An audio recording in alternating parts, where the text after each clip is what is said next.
हवं ते खा, पण फक्त 2 वेळेस खा. दिवसातून 2 वेळा खाणे यासोबतच पायी फिरण्याकडे लक्ष दिले तर स्थूलता आणि मधुमेह यांना सहज दूर ठेवता येते, असा सल्ला प्रसिद्ध डॉक्टर जगन्नाथ दीक्षित यांनी वणीकरांना दिला. वणीतील शेतकरी लॉन येथे झालेल्या व्याख्यानात ते बोलत होते. डॉक्टर असोसिएशन तर्फे या कार्यक्रमाचे आयोजन करण्यात आलं होतं. डॉक्टर दीक्षित पुढे म्हणाली की वाढलेली चरबी हे अनेक आजारांचं कारण आहे. तुम्ही काहीही खाल्ले तरी शरीरात इन्सुलिन निर्माण होते. वजन आणि मधुमेहाला प्रतिबंध करायचा असेल तर खूप भूक लागण्याच्या 2 वेळा ओळखा. भोजनाची वेळ निश्चित करा आणि त्या वेळेतच भोजन करा. तसेच 55 मिनिटांमध्ये भोजन संपवा, असे सांगत त्यांनी 2 भोजनाच्या मधात काहीही खाऊ नका ही पद्धत वापरल्याने आज हजारो लोकांना याचा फायदा झाला आहे, असे ते म्हणाले. सोबतच भोजनात गोड कमी खा. भोजनात प्रोटीन्स वाढवण्याचाही सल्ला यावेळी त्यांनी दिला.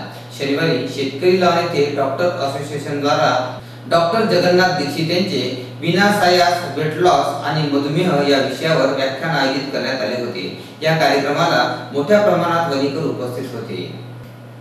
वणी मालेगाव तालुक्यातील मोठ्या संख्येने लोक डॉक्टर दीक्षितांचे व्याख्यान ऐकण्यासाठी आले होते. या कार्यक्रमाचे अध्यक्ष म्हणून डॉक्टर शिरीष ठाकरे होते, तर प्रमुख पाहुणे म्हणून वणी विधानसभा क्षेत्राचे आमदार संजीव रेड्डी भूतपूर्वार यासह वणी वेकोली नाग एरियाचे मुख्य प्रबंधक आर.बी. सिंह, निमाचे अध्यक्ष डॉक्टर सपाट, डॉक्टर असोसिएशनचे डॉक्टर महेंद्र लोढा, कार्यक्रमाचे संयोजक डॉक्टर महाकुलकर, होमिओपॅथिक असोसिएशनचे डॉक्टर एकरे, डेंटल असोसिएशनचे डॉक्टर राठोड हे प्रमुख अतिथी म्हणून होते. कोल्ड ड्रिंक्स, बर्गर, पिझ्झा हे देखील लठ्ठपणाला कारणीभूत आहेत. त्यासोबतच वय, लिंग, अनुवांशिक घटक, सामाजिक आर्थिक परिस्थिती, मेहनतीचा अभाव, भोजन बनवण्याची पद्धती, शिक्षण, हार्मोन्स, मद्यपान, धूम्रपान, वंश आदी वजन वाढण्याची कारणे आहेत.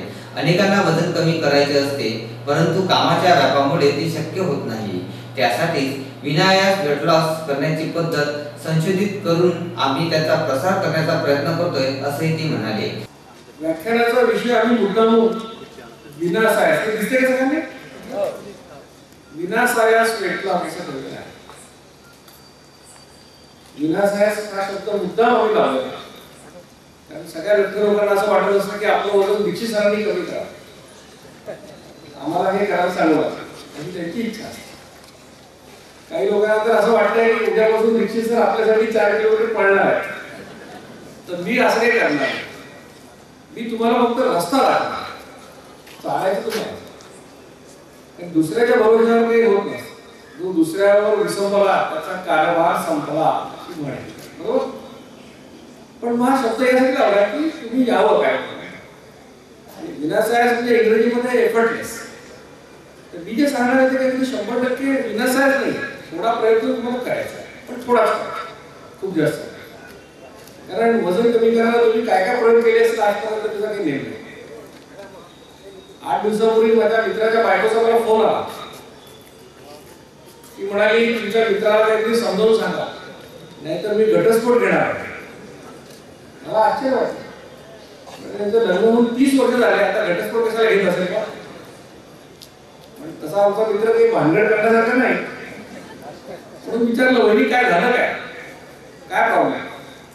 काही नाही म्हणे की आजकाल डायटिंग करतात. मला परत आश्चर्य वाटलं. डायटिंग करतो नवरा, नवऱ्याचं पोट कमी म्हणत बायकोला बरं वाटायला पाहिजे, वाईट कशाला वाटत? म्हटलं काय प्रॉब्लेम डायटिंग केलं? तसं नाही म्हणे. आता म्हणे सकाळ दुपार संध्याकाळ फक्त कोबी खातो. म्हटलं खाल्ली तर खाल्ली कोबी, तुमचे गहू तांदूळ वाढले. तसं नाही म्हणे. प्रॉब्लेम तो नाही, त्याच्या अंगाला आता कोबीचा वास आला. आणि 30 वर्षापूर्वी जे लग्न मी कोबीशी केलो, या माणसाशी केलं. सांगायचा उद्देश काय की लोक काही करायला काय वजन कमी, त्या तुलनेत मी सांगणार ते साधं सोपं सहज करायला. मी ईमेल ऍड्रेस माझा दिलेला मुद्दा. त्याचा उद्देश असा आहे की हे व्याख्यान झाल्यानंतर तुम्हाला वाटतं एखादा प्रश्न विचारायचा राहून गेला, आता काय नंतर गर्दी झाली, आम्ही काय 10-12-20 प्रश्नांची उत्तरं देणार होता, किती द्यायला. एखादा प्रश्न राहून गेला तर त्या ईमेलवर मला ईमेल पाठवा, तुम्हाला 8 दिवसात त्याचं उत्तर मिळेल. हे आमचं अभियान म्हणून कमिटमेंट आहे. आपल्या सगळ्यांना डॉक्टर श्रीकांत जिचकर माहिती, आता डॉक्टर लोढांनी पण उल्लेख केला. मी जे काही तुम्हाला सांगतो हे सांगण्याची सुरुवात डॉक्टर झिस्करांनी केली महाराष्ट्राला, आणि 97 ते 2004 अशी 7 वर्ष ते हे काम करत होते. दुर्दैवाने त्यांचा अपघातामध्ये मृत्यू झाला आणि त्यांच्याबरोबर डॉक्टर्स नव्हते जास्त त्या काळात, त्यामुळे ते अभियान थांबलं होतं. 2012 मध्ये मी त्यांचे एक व्याख्यान ऐकले युट्यूबवर. त्या व्याख्यानाचा प्रयोग मी स्वतःवर केला, हजारो लोकांवर केला, आणि त्याच्यात आणखी संशोधनाची भर घातली आणि हे अभियान सुरू झालं. त्यामुळे या अभियानाचं आणि या सगळ्या व्याख्यानाचं श्रेय हे मुळात डॉक्टर झिस्करांचं आहे. त्यामुळे हे व्याख्यान आणि स्थूलत्व आणि मधुमेहमुक्त विश्व अभियान जे त्यांच्या या जयंतीला, त्यांच्या पुण्यतिथीला 2 जून 2018 ला त्याचं नामकरण आम्ही स्थूलत्व आणि मधुमेहमुक्त भारत हे बदलून स्थूलत्व आणि मधुमेहमुक्त विश्व अभियान असं केलं. त्यामुळे व्याख्यान आणि अभियान त्यांच्या स्मृतीला आम्ही अर्पण केलेलं आहे. 4 प्रकारच्या लोकांसाठी मी जे सांगणार आहे त्याचा फारसा उपयोग होत नाही. पहिला प्रकार म्हणजे ज्यांचं वय 18 पेक्षा कमी आहे. असे काही मुलं मला किती दिसतात आता घरी सांभाळायला वगैरे म्हणून आयोजित केलं, बरोबर. तर अशा 18 वर्षापर्यंतच्या मुलांना याची काही आवश्यकता नाही. गरोदर महिला आणि अंगावर पाळणाऱ्या महिला यांची मुलं 9 महिन्यापेक्षा कमी वयाची, अशा महिलांना या मी सांगतो त्याचा उपयोग नाही, त्यांनी करायचं नाही. तिसरा प्रकार ज्यांना टाईप 1 प्रकारचा डायबिटीज आहे, म्हणजे मधुमेहाचे 2 प्रकार मी सांगतो. एकाला म्हणतात टाईप 1, एक दुसरा टाईप 2. किती लोकांना डायबिटीज आहे हात वर करा. एक 10-15% लोकांनी हात वर केले. तर टाईप 1 डायबिटीज असा डायबिटीज आहे याच्यामध्ये वयाच्या 10 ते 12 वर्षांमध्ये हा डायग्नोज आहे, निदान त्याचं लहान वयामध्ये. या मुलांमध्ये इन्शुलिन नावाचं संप्रेरक निर्माण होत नाही आणि म्हणून त्यांना आयुष्यभर इन्शुलिनचे इंजेक्शन घ्यायचे. अशा मधुमेहाला आम्ही टाईप 1 डायबिटीज. तर मी जे उपाय सांगतोय किंवा जीवनशैली बदल सांगतोय हा टाईप 1 डायबिटीसच्या लोकांसाठी नाही, हे लक्षात ठेवा. आणि अजून एक प्रकार असतो की जे लोक मला व्याख्यानामध्ये भेटतात. तुम्ही जर मला नंतर विचारलं की सर चौथा प्रकार कुठला, तर मी तुम्हाला सांगेन. आत्ता सांगण्याची आवश्यकता नाही. आता सगळ्यात महत्त्वाच्या प्रश्नाकडे आपण येऊ. लठ्ठ कोणाला आहे? मध्ये एक जोक वाचला, त्यात असं लिहिलं होतं की तुम्हाला जर असं सांगायचं असेल की मी लठ्ठ नाहीये तर काय करायचं म्हणजे सोपा उपाय. तुमचं वजन किती असेल, तुमचं वजन जर 110 किलो असेल तर 120-130 किलो वजनाच्या लोकांबरोबरच फिरायचं फक्त. म्हणजे लोक म्हणतात याचं वजन कमी आहे त्यांच्याकडे. म्हणजे आपण काय करतो की लठ्ठपणा कोणावर अवलंबून आहे? आपला लोक काय म्हणतात त्याच्यावर अवलंबून ठेवलेला आहे, त्याला काय उपयोग नाही आहे. मग काय करायचं? साधा सोपा उपाय तुम्हाला सांगतो. तुमची सेंटीमीटर मध्ये उंची किती बघा, त्याच्यातून 100 वजा करा. जो आकडा आला ते तुमचं किलोग्रॅम मध्ये जास्तीत जास्त वजन असायला पाहिजे. आता कसं आहे की भारतीय महिलांची उंची 5 फूट आहे सरासरी, म्हणजे 150 वजा 100 किती उरले? 50. त्याच्यातून 10% वजा करा म्हणजे किती झालं? 45. तर भारतीय महिलांचं वजन 45 किलो ते 50 किलो असायला पाहिजे सरासरी, आणि पुरुष 5.5 फूट असतात भारतीय, म्हणजे 165 सेंटीमीटर वजा 100 उरले 65. त्या भारतीय पुरुषांचं वजन 59 ते 65 किलो असतं. मी प्राध्यापक माणूस आहे त्यामुळे मी गृहपाठ द्यायची सवय आहे. तर पहिला गृहपाठ तुम्हाला असा आहे की तुमचं वजन किती असायला पाहिजे शोधा आणि किती जास्त आहे. पुष्कळ लोकांनी ते गणित केलं, त्यांच्या चेहऱ्यावर मला दिसलं. अरे बापरे असं आहे का? किती पाहिजे? 57 किलो. आहे किती? 88. पाहिजे किती? 52. आहे किती? 95. बरोबर, असं तुमच्या लक्षात आहे. पण लक्षात घ्या की व्याख्यानाला येताना तुम्ही जर पहिल्या वर्गात असाल तर आता दुसऱ्या वर्गात येणार,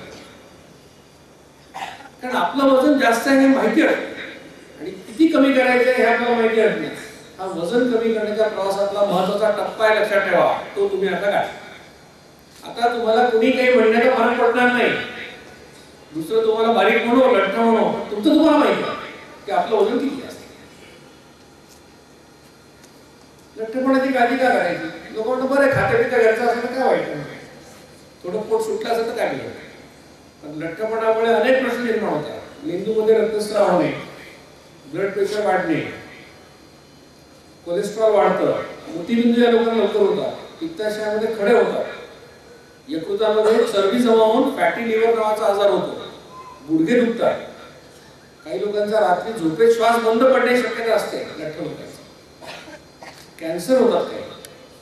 आणि ज्या महिलांना गर्भधारणा होत नाही त्यांना डॉक्टर काय सांगतात, आधी वजन 10 किलो कमी करा, वजन कमी केलं तर मासिक पाळी नियमित होईल, आणि मासिक पाळी नियमित झाली तर गर्भधारणा होईल. म्हणजे एवढे सगळे आजार हे लठ्ठपणामुळे निर्माण होतात, म्हणून त्याची काळजी करणं आवश्यक. 2 फळं दाखवली, सफरचंद आणि नाशपाती. लठ्ठपणा 2 प्रकारचा, एक आहे सफरचंदाचा, म्हणजे कसा मध्ये फुगील वर खाली बारीक, म्हणजे पोट सुटते, आणि दुसरा नाशपातीचा म्हणजे पोट नाही सुटते पण कमरेखालचा नितंबाचा भाग मात्र मोठा. आता लठ्ठपणा कुठल्या वाईटच आहे, पण सफरचंदासारखा जास्त डेंजर असते. आता दुसरा गृहपाठ करायचा घरी गेला, कार्यक्रमाला येताना सगळेजण आरशांसमोर उभे राहिले, पण असं नाही उभं राहायचं, आता असं उभं राहायचं. म्हणजे तुमचं तुम्हाला कळेल की आपण सफरचंद आहोत का नाशपाती आहोत का काय.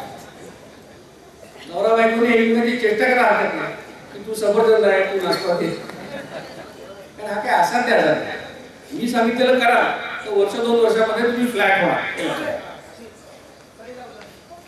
आता आपण लठ्ठ का होतो त्याचे अनेक कारण. पुरुषांमध्ये वयाचं 29 ते 34 ही 5 वर्ष वजन वाढतं, महिलांमध्ये 45 ते 49 जेव्हा मासिक पाळी त्यांची जाते त्या वयात वजन वाढतं. काही वेळा अनुवंशिक कारणामुळे आई वडिलांमुळे पण मुलं लठ्ठ होतात. त्याचा गैरफायदा लोक कसा घेतात, कोणा म्हणतो तू लठ्ठ आहे, तो म्हणतो माझी आई लठ्ठ, वडील लठ्ठ, आजी लठ्ठ, आजोबा लठ्ठ, सगळेच लठ्ठ आमच्या घरात. त्यांनी जशी प्रॉपर्टी सोडून गेले तसं हे लठ्ठपणा मला देऊन गेले. पण 100 लठ्ठ लोकांचा अभ्यास केला तर काय लक्षात येतं आपल्या, त्याच्यापैकी 97 ते 98 लोकांनी कमावलेलं आहे खाऊन. त्यांना काय आई वडिलांना ब्लेम करायचं कारण कष्ट राहिले. घरोघरी 2 व्हीलर आहे, कार आहे. पूर्वी लोक सायकल चालवायची, पायी चालायची, आता ते बंद झालं सगळं. घरामध्ये मिक्सर, ग्राइंडर, वॉशिंग मशीन, सगळ्या कष्ट कमी झाले, खाण्याच्या सवयी जुन्याच राहिले. खाणारा जास्त कष्ट कमी करा, चरबी अंगावर वाढ. आर्थिक स्थिती सुधारली, तुमची पैसे जास्त आले, चांगलं खा. म्हणजे काय, गोडधोड मिठ्या, तेल, तूप, साखर, गुळ, मध खातात, ते सगळं अंगावर दिसायला. खाण्याच्या सवयी कशा नाही. निष्काळ मारायचे, माणसं मारण्याच्या 2 पद्धती आहेत महाराष्ट्रात. एक म्हणजे मेळघाट पॅटर्न, म्हणजे उपाशी घेऊन मारायचं, आणि दुसरं म्हणजे आघोरी आग्रह. किती आग्रह करा, त्याला काही अर्थच नाही. डायबिटीसचे 2 पेशंट एकमेकाला आले, लग्नामध्ये पंक्तीत बसले शेजारी रामराव आणि श्यामराव. तर ते पंक्तीमध्ये जो गुलाबजाम वाटणारा मुलगा असतो तो यांना बघून परत फिरतो, त्याला माहिती आहे ना डायबिटीस. ते रामराव ओळखून सांगतात, अहो हे श्यामरावांना गुलाबजाम वाढा. मग श्यामरावला 4 गुलाबजाम वाढल्यानंतर श्यामराव म्हणतो रामरावला पण 2 वाढ, आणि दोघं 3-3 वाटून खा. काय म्हणतात एकमेकाला, आजच्या दिवस खाऊन घ्या म्हणतो, गोळी थोडी अर्धी जास्त घ्या. असे लोक इथे बसलेले आहेत ना. अशा तुमच्या सवयी असतील खाण्याच्या, तर कसं होणार, वजन वाढतं. काही हॉर्मोनमुळे वजन वाढतं, दारू पिल्यामुळे वजन वाढतं. अजून इकडे बंदी झालेली नाही, चंद्रपूरला बंदी आहे. तर दारू नुसती पिली तर वजन नाही वाढत, पण दारू पिणारे लोक जर मोठा कार्यक्रम करतात 2-3 तासाचा, खातात खूप, त्याच्यामुळे वजन वाढतं. दारू विषयी एक चांगली गोष्ट, एक चांगलं वाक्य शेक्सपियरने लिहून आहे. तो असं म्हणतो की stimulate the desire but takes away the performance. म्हणजे इच्छा खूप निर्माण होते पण कार्यक्षमता राहत. आणि एक गोष्ट वाटते दारूविषयी फार छान. त्याने असं म्हटलं की शैतानाने दारू बनवताना काय केलं म्हणे, आधी पोपटाचं रक्त घेतलं, मग वाघाचं रक्त घेतलं, आणि मग डुकराचं रक्त घेतलं, आणि तिन्ही एकत्र करून त्याच्यातून दारू तयार. मग हे सिद्ध कसं होतं, साधी सोपी गोष्ट आहे. दारू पिणाऱ्या माणसाने 2 पेग पिले की तो पोपटासारखं गोड बोलायला. मोबाईलवर फोन करून बायकोला म्हणतो आय लव्ह यू. अजून 2 पेग पिले की मग वाघासारखा ढवळा मारला, मग बॉसला याला त्याला शिवाय झाल्या, आणि त्याच्यानंतर 2-4 पेग झाले की मग पहाटे पहाटे गटारात लोळाला.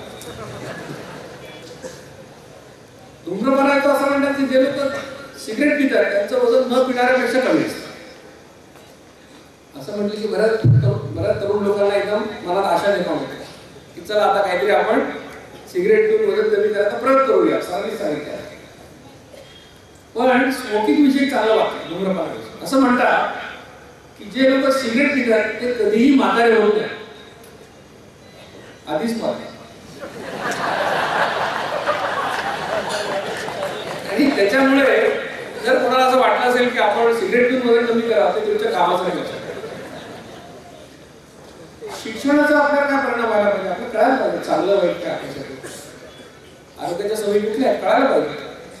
पण आज तुमची जी मुलं मेडिकल इंजिनिअरिंग मॅनेजमेंट मध्ये शिकतात किंवा सॉफ्टवेअर कंपन्यात नोकऱ्या करतात, त्यांची जीवनशैली मग काय झाली, कसं खातात ते, त्यांच्या एका हातामध्ये कोल्ड्रिंक आहे आणि दुसऱ्या हातामध्ये बर्गर आहे, ही त्यांची स्टाईल झाली. म्हणजे जो मुलगा वडीमध्ये आईला सांगतो की तुम्ही अडाणी लोक आहे म्हणून काय तुम्ही चहामध्ये 2 चमचे साखर घालता, मला अर्धा चमचा साखर घाला असं, कारण मी आता शिकलेलो आहे. आणि हा शहाणा मुलगा जेव्हा कॅन्टीन मध्ये जातो कॉलेजच्या तेव्हा 5 मिनिटांमध्ये 500 मिलीलिटर कोल्ड्रिंक पितो आणि कोल्ड्रिंकच्या 100 मिलीलिटर मध्ये 11 ग्रॅम साखर असते. म्हणजे तो 500 मिलीलिटर मध्ये 55 ग्रॅम साखर खातो किती मिनिटात, 5 मिनिटात 11 चमचे साखर. म्हणून म्हणतो की आपण बऱ्याच वेळा अक्कल के अंधे आहोत. आपण वस्तू विकत घेताना लेबल वाचत नाही. तुम्हाला गोष्ट माहिती आहे अकबर आणि बिरबलाची. अकबराने विचारलं बिरबलाला आपल्या राज्यातले आंधळे किती आहेत म्हणे. बिरबल म्हणाला उद्या सांगतो संध्याकाळी. बिरबल काय चौकामध्ये 5 मिनिट बसला. पहिला माणूस आला, काय करताय एवढ्या सकाळी सकाळी, मला आंधळा. दुसरा आला, तर काय 5 मिनिटं का, आंधळा.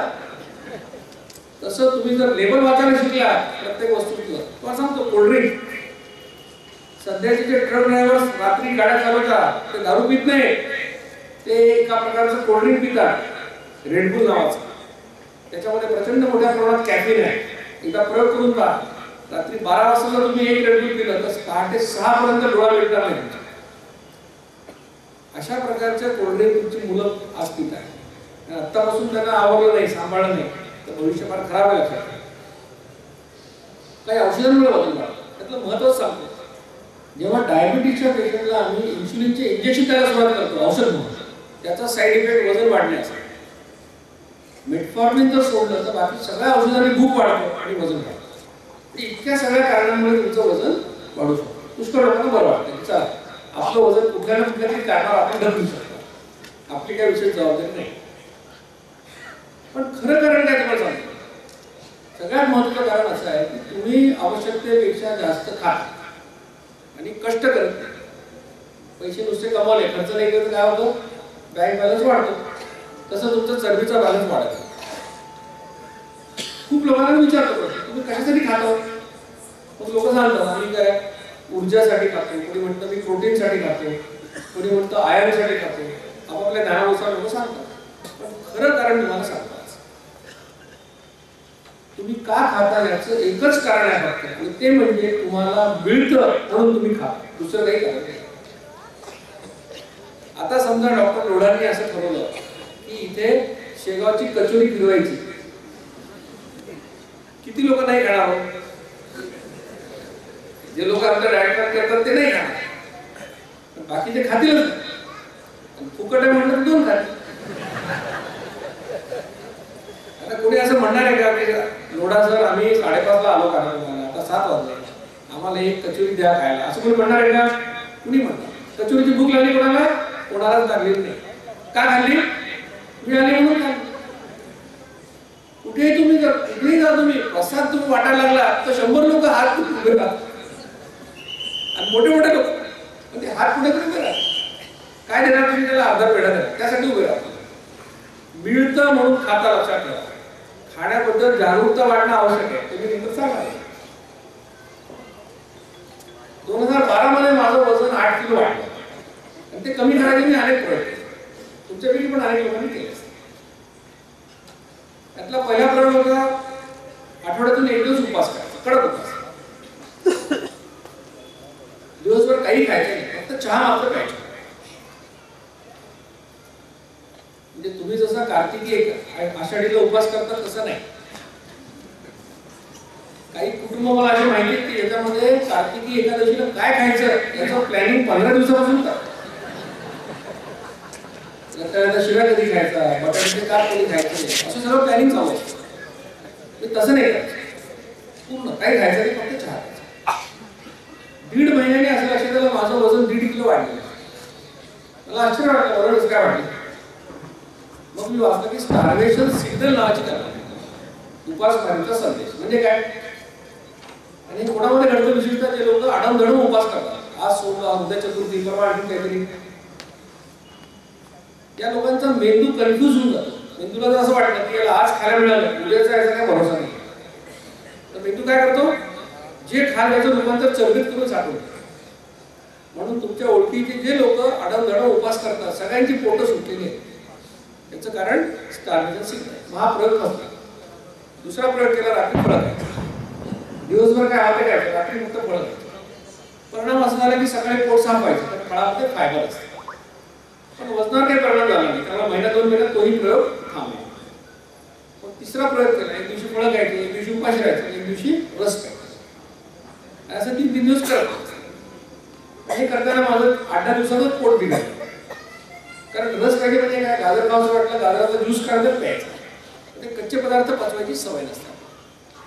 म्हणून तो प्रयोग माझा 10-12 दिवसात. मग मला इंटरनेटवर जनरल मोटर्स डाएट म्हणून मिळाला. कोणी केलंय का जनरल मोटर्स डाएट? एक समोरची माणूस आहे, ते डाएट अमेरिकन कंपनीचं आहे. ते पहिल्या दिवशी फळं खा, दुसऱ्या दिवशी भाज्या खा, एक दिवशी काय भात आणि टोमॅटो, एक दिवशी केळी आणि दूध, आणि शेवटच्या दिवशी मोठा बटाटा उकडलेला, त्याच्यावर चीजचा तुकडा आणि एक ग्लासभर वाईन. वाईन कशा करणार ते म्हणाले, सेलिब्रेट करा. तुमचं वजन आम्ही 4 किलो कमी करून दिलं 8 दिवसात. तोही प्रयोग केला, खरंच 4 किलो कमी. मी म्हटलं उगीच आपण एवढा वेळेला आहे, अजून एकदा परत केलं 8 दिवस, काय आपलं काम संपलं. त्यांनी सांगितले की मला गॅप घ्या 5-6 दिवस परत करू शकतो. तो 5-6 दिवसाचा गॅप मला थोडा लांब, 10 दिवसात गेला, मी गावाला गेलो. म्हटलं आता सुरू करू. पुन्हा वजन काढायला उभा राहिला, तर वजन पुन्हा लक्षात आलं. जेवढं घालवलं 4 किलो 8 दिवसात, तेवढं 10 दिवसात पुन्हा झालं. त्यांनी हा आपला त्यांचा अनुभव असा कोणाचा वेगळा अनुभव नाही. मग आयुर्वेदिक होमिओपॅथिक औषधं घेऊन पाहिले, त्याच्यात ते पैसे गेले काय फायदा झाला. मग ते मला पुस्तक मिळालं, त्याच्यात सांगितलेलं आहे की दर 2-3 तासाला काहीतरी खा, उपाशी राहायचं नाही बिलकुल. आणि सगळ्या लठ्ठ लोकांना आवडणारा सल्ला दिला, तर खाऊन खाऊनच लठ्ठ झाला. त्याला आता डायटिंग म्हणून सांगितलं, 2-3 तासाला खा. मग तेही करून पाहिलं. सकाळी 5:30ला मग चहा वगैरे खायचं, मग 7:30ला काहीतरी खायचं, 9ला नाश्ता करायचा, कॉलेजला जाण्यापूर्वी ज्यूस तरी प्यायचं, पोट रिकामं नको. 3 डबे घेऊन जायचो कॉलेजला. 11:30ला पहिला डबा उघडायचा, त्यामध्ये पोळी भाजी चटणी ते खायचं. 1:30-2 वाजता दुसरा डबा काढायचा, त्याच्यामध्ये भात वरण कोशिंबीर ते खायचं. आणि मग 3:30-4:30ला खास डायटिंगवर डबा खायचा. त्याच्यात काय काय असायचं, मग दुधी भोपळ्याच्या 3 पोळी, बिटाच्या साली, 1.5 काजू, अर्धी मनुका. ते लठ्ठ लोकांना मोठा प्रॉब्लेम आहे. त्यांना म्हटलं काय हवं ते का, ते म्हणतात हे काय सल्ला आहे का. आम्ही काय सांगतो आजकाल, 7 खारका काय म्हणतो, उभ्या रेषेत पाणी, वरच्या 2 काढून टाका, खालच्या 2 काढून टाका. 3 नंबरचा डावा भाग खायचा, 4 नंबरचा उजवा भाग खायचा, 5 नंबरचा डावा भाग. असं सांगितलं की एवढं खुश होत असतं, वा काय सल्ला आहे सर, किती फी द्यायची तुम्हाला. घरी आलं की 5:30ला परत खायचं, 7:30ला परत काहीतरी खायचं, 9-9:30ला जेवण करायचं. रात्री 1-1.5 वाजता चुकून जायला लागली तर स्वयंपाकाला 2 डबे उघडायचे, काय खायला काय. माझ्या असं लक्षात आलं की आपल्या आयुष्यामध्ये एकच प्रश्न शिल्लक होणार महत्वाचा, तो म्हणजे आता काय खायचं, आता काय खायचं, आता काय. आणि महिन्याभरात माझ्या लक्षात आलं की आपला बेल्ट आणखी घट्ट व्हायला लागले नाही. मी विचार केला की डाएट एवढा चांगला होता की मला काय सोडायला लागला. मी म्हटलं आपलं काहीतरी चुकत असेल, आपण महिन्याभर अजून करून जाऊ. अजून महिन्याभर केला आणि माझं वजन 3.5 किलो वाढलं. एवढे सगळे प्रयोग केले, सगळ्याचं फळ काय झालं, एक तर वजन वाढलं, नाहीतर काही काळ कमी झालं, पुन्हा वाढलं. ज्यांनी वजन कमी करायचा प्रयत्न केला, किती लोकांनी प्रयत्न केला वजन कमी करायचा? हात करा, लाजू नका. ज्यांनी हात वर केला नाही त्यांचा वजनामुळे झाला नाही असं मी सांगतो.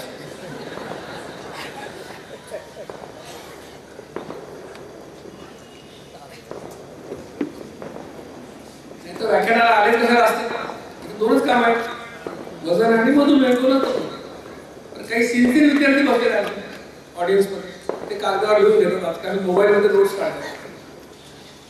आतापर्यंत मी जे सगळं सांगितलं ते सगळे फसलेले प्रयोग आहेत, लिहून घेऊ नका.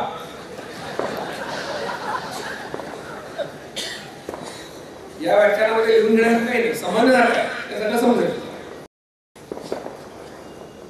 मग आता लक्षात घ्या की सगळे डाएट प्लॅन तुम्ही करता ते फसतात कशामुळे? काही डाएट प्लॅन तुम्हाला उपाशी ठेवतात, तुम्हाला काहीतरी पावडर घ्यायला लावतात, काहीतरी शेक प्यायला लावतात, आणि मग तुमचं एक जेवण बनलं. तुम्ही कॅलरीज कमी घेतल्या, तुमचं वजन कमी होतं, पण ते तुम्ही आयुष्यभर नाही करू शकत. लोक आंब्याचं खातात आणि तुम्ही शेक पिता त्या दिवशी, ते तुम्हाला जमत नाही. काही डाएट प्लॅन अतिशय अवघड असतात. तर एक गोष्ट मी शिमल्यावर घेऊन या, दुसरी गोष्ट कन्याकुमारी विकत आणा, ते काय तुम्हाला जमत. काही खूप महागडे असतात. मुंबईमध्ये 1-1 लाख रुपये घेतात कन्सल्ट करायला, एका व्हिजिटचे 1 लाख रुपये घेतात. ते कोणी करू शकत नाही. काही डाएट प्लॅनला सारखं तुम्हाला प्रश्न विचारला, तुम्हाला कोणी चॉकलेट दिलं ते खायचं का नाही, ते कुठल्या बाईला विचारायचं फोन करून मुंबईला, बाई हे चॉकलेट खाऊ का? त्यामुळे चॉकलेटची वेळ नाही. आता वेळ कशाचे? ब्लॅक कॉफी, त्याच्यामध्ये नारळाचं तेल टाकावं.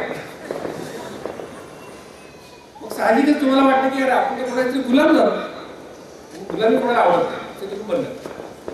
काही डाएट प्लॅन सांस्कृतिक दृष्ट्या विपरीत असतात. एका बाईचा फोन आला पुण्याला, त्यामुळे सर डाएटिंगला कंटाळले वगैरे, मी काय झालं, वजन नाही कमी झालं, 2 किलो कमी झालं. काय करता म्हणे? काय नाही म्हणे, ब्रेकफास्टला चिकन खा, लंचला मटण खा, आणि डिनरला फिश खा. म्हणजे चांगली गोष्ट, तुम्हाला आवडत असेल तर मस्त आहे, प्रोटीन खूप असतात त्याच्यामध्ये. तसं नाही म्हणे, मी व्हेजिटेरियन होते. आता शाकाहारी माणसाला तुम्ही चिकन मटण खायला लावले, किती दिवस करणार? अनेक कारण तुम्हाला सांगितलं की डाएट प्लॅन का फसतात, पण खरं कारण लक्षात घ्या. पुन्हा सांगतो, तुम्हाला असं वाटत असतं की आपलं वजन दुसरा कोणीतरी कमी करणार, त्याच्यामुळे सगळी गडबड झालेली आहे. जोपर्यंत तुम्ही तुमच्या वजनाची जबाबदारी स्वतः घेणार नाही तोपर्यंत ते कमी होणार नाही. लक्षात. मग लोक तुम्हाला बेल्ट विकतील, लोक तुम्हाला पावडर विकतील, लोक तुम्हाला मशीन विकतील, काय काय विकतील. विकत घेणारे मूर्ख ज्या समाजामध्ये आहेत तिथे विकणारे शहाणे असणं आहे. लक्षात. त्यामुळे स्वतःच्या वजनाची जबाबदारी स्वतः घ्यायला शिका पहिल्यांदी, तर वजन कमी.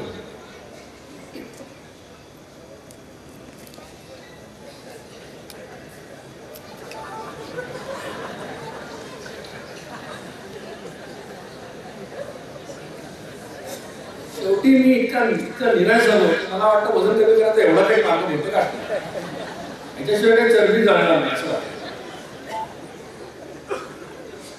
तुम्हाला हसू आलं त्या चित्राचं. हे काय, याला म्हणतात लायपोसक्शन किंवा बॅरेटिक सर्जरी. म्हणजे काय, तुमच्या पोटात पाईप भरून आम्ही चरबी काढतो. एका लिटरला 20,000 30,000, काही लोक मरतात सुद्धा आपल्यासोबत. काही लोकांचं बॅरेटिक सर्जरी करतो. म्हणजे काय, अन्न खाल्ल्यानंतर त्या पिशवीत जातं, ती जी तुमची कॅपॅसिटी असते 20 पोळ्यांची, तुम्ही खाऊन खाऊन कमावलेली असते आणि तुमचा तोंडावर कंट्रोल नाही, मग आम्ही ती पिशवीच कापून टाकतो. मग 20 पोळ्याच्या जागी तुमची कॅपॅसिटी 3 पोळ्यांची होते. काही लोकांना बायपास करतो. म्हणजे काय, अन्न ज्या पिशवीत जातं तिथे लहान आकारात गेलं तर ते पचतं आणि अंगी लागतं. तर ते लहान आकारात जाऊ जायचं नाही, डायरेक्टली मोठ्या आकारात पाठवायचं. म्हणजे असं घ्यायचं तसं बायपास. अशा पद्धतीने वजन कमी करायचं वाटायचं मला वाटतं. हे चित्र आणि हे चित्र याच्यामध्ये गुणात्मक फरक नाही. लक्षात ठेवा, गुणात्मक फरक नाही दोन चित्रांमध्ये. मग कुठला डाएट प्लॅन यशस्वी होईल? पहिली गोष्ट, त्याला एकही पैसा लागता कामा नये. कारण आयुष्यावर कोणी पैसे खर्च करू शकत नाही.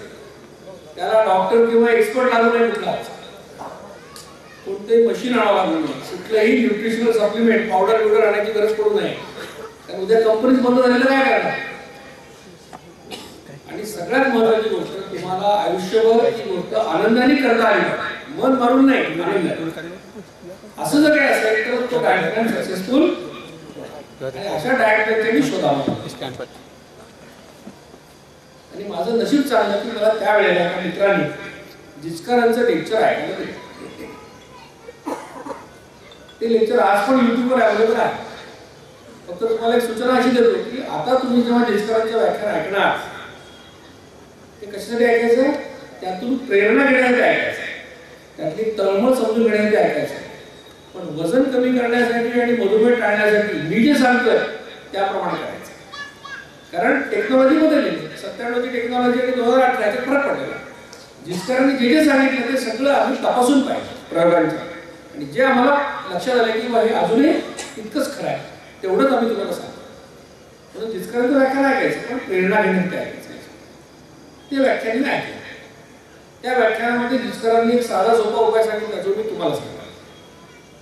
त्यांनी काय सांगितलं ते म्हणाले, निरोगी राहायचं असेल, वजन कमी करायचं असेल तर काय करा, दिवसात फक्त 2 वेळा जेवा, इतर वेळा तोंड उघडायचं तर बोलण्यासाठी आता पाणी प्यायचं.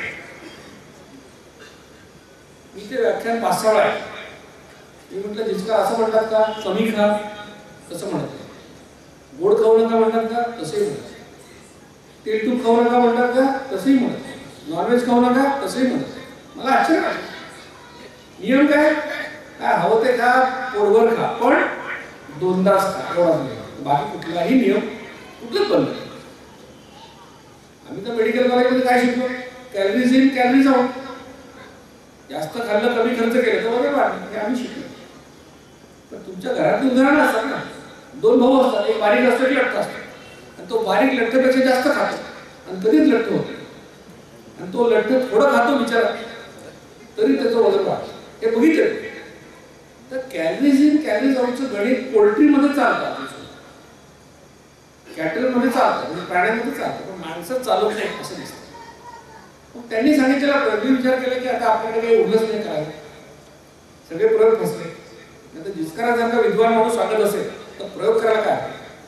3 महिने मी प्रामाणिकपणे प्रयोग केला. 3 महिन्यामध्ये माझं वजन 8 किलो कमी झालं, आणि पोटाचा हेर 2 इंच कमी झाला. जे कधीच घडलं नव्हतं ते घडलं. जे मला हवं ते सगळं 3 महिन्यात झालं. मग मला लक्षात आलं की खरंच जिचकार म्हणतात त्याच्यामध्ये तथ्य आहे. मग मी दिसेल त्याला सांगायचं होतं, विद्यार्थी असो, मित्र असो, नातेवाईक असो. त्यावेळेला माझी अवस्था अशी होती की रस्त्यात मला जर अनोळखी माणूस दिसला पोट सुटलेला, त्याच्या मागे मी पळत जायचो, त्याला धरायचो, त्याला सांगायचं की तुझ्यासाठी माझ्याकडे काय काय. असंच आता वणीमध्ये होणार आहे 3 महिने. तुम्ही आता हे करणार, मी सांगितलं पोट कमी करणार आणि मग धरणार दुसऱ्या. अशी चळवळ अशीच वाढते सगळी. आता नीट लक्ष देऊन ऐका की हा सिद्धांत नेमका काय. हा सिद्धांत अतिशय साधा सोपा आहे. हा सिद्धांत काय सांगतोय, असं सांगतोय की तुमच्या रक्तामधलं इन्सुलिन नावाचं संप्रेरक वाढलं तर तुम्ही लठ्ठ होता, तुम्हाला इन्सुलिन रेझिस्टन्स निर्माण होतो, आणि कालांतराने तुम्हाला टाईप 2 डायबिटीस होतो. पुन्हा सांगतो की हे टाईप 1 डायबिटीससाठी, हे टाईप 2 साठी. आता इन्सुलिन म्हणजे काय, इन्सुलिन एक रासायनिक पदार्थ, त्याला इंग्रजीमध्ये हार्मोन, मराठीमध्ये संप्रेरक असं म्हणतात. अतिशय कमी प्रमाणात तयार होतो, पण परिणाम मात्र सगळ्या शरीरावर दिसतात. तुमच्या पोटामध्ये डाव्या बाजूला स्वादुपिंड नावाची ग्रंथी असते, इंग्रजीमध्ये पॅन्क्रियास म्हणतात. त्या पॅन्क्रियास मधून हा संप्रेरक किंवा हार्मोन तयार होतो.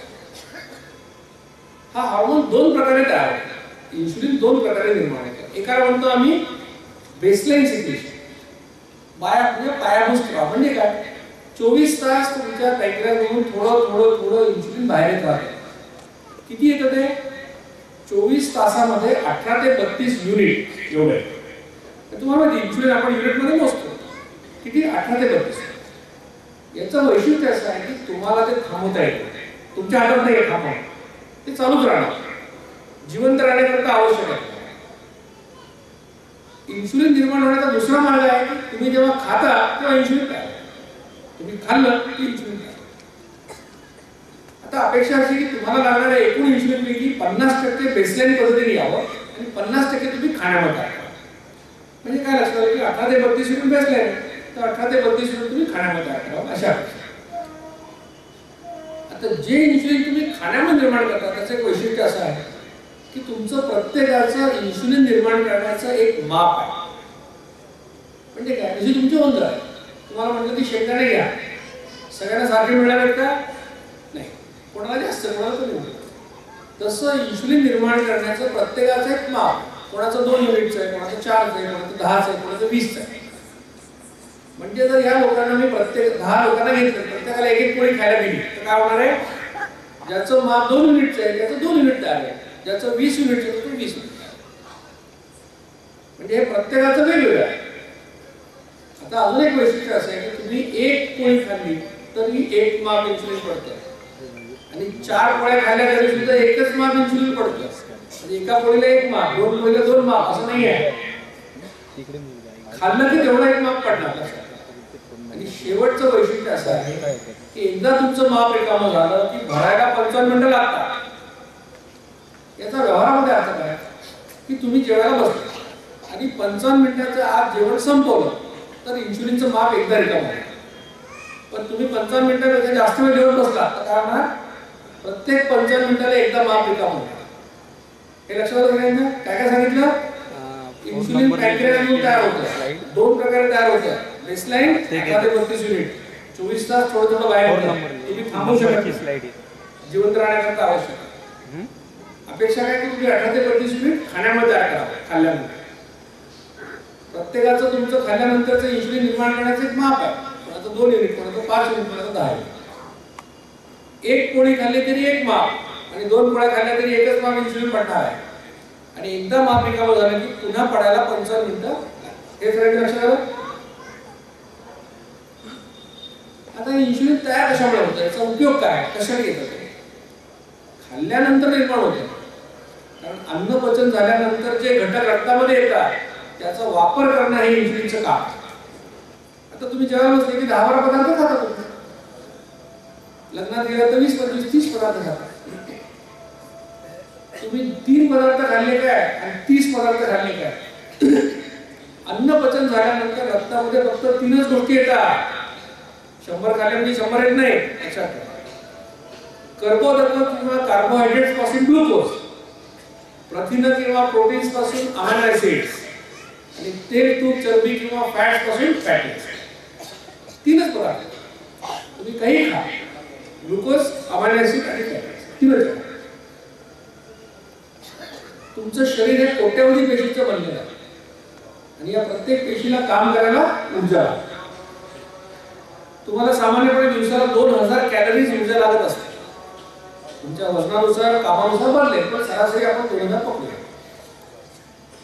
आणि ऊर्जा कशी मिळते शरीराला, तुम्ही 1 ग्रॅम ग्लुकोज जाळलं तर 4 कॅलरी ऊर्जा मिळते, आणि 1 ग्रॅम फॅटी ऍसिड जाळलं तर 9 कॅलरी ऊर्जा मिळते. म्हणजे काय लक्षात आलं, तर फॅटी ऍसिड जाळलं तर 2.25 पट ऊर्जा मिळते ग्लुकोज. मग तुम्ही जर पेशी असाल तुम्हाला काय जाळायला आवडेल, ग्लुकोज जाळायला आवडेल का फॅटी ऍसिड. फॅटी ऍसिड जाळायला आवडेल, पण जास्त ऊर्जा मिळते. तसं शरीराच्या सगळ्या पेशींना चरबी किंवा फॅटी ऍसिड जाळायला आवडतं. याला अपवाद फक्त मेंदूच्या पेशींचा आहे. मेंदूच्या पेशींना फक्त ग्लुकोज आवडतं, त्यांना फॅटी ऍसिड आवडत नाही. तुम्ही असा विचार कराल की रक्तामध्ये ग्लुकोज आहे, फॅटी ऍसिड, रक्त पेशींपाशी गेलं काय होईल, रक्ताचं ग्लुकोज पेशीचे पेशी वापरतो. ते एवढं साधं सोपं नाही आहे, कारण प्रत्येक पेशीवर एक कुलूप लावलेला आहे.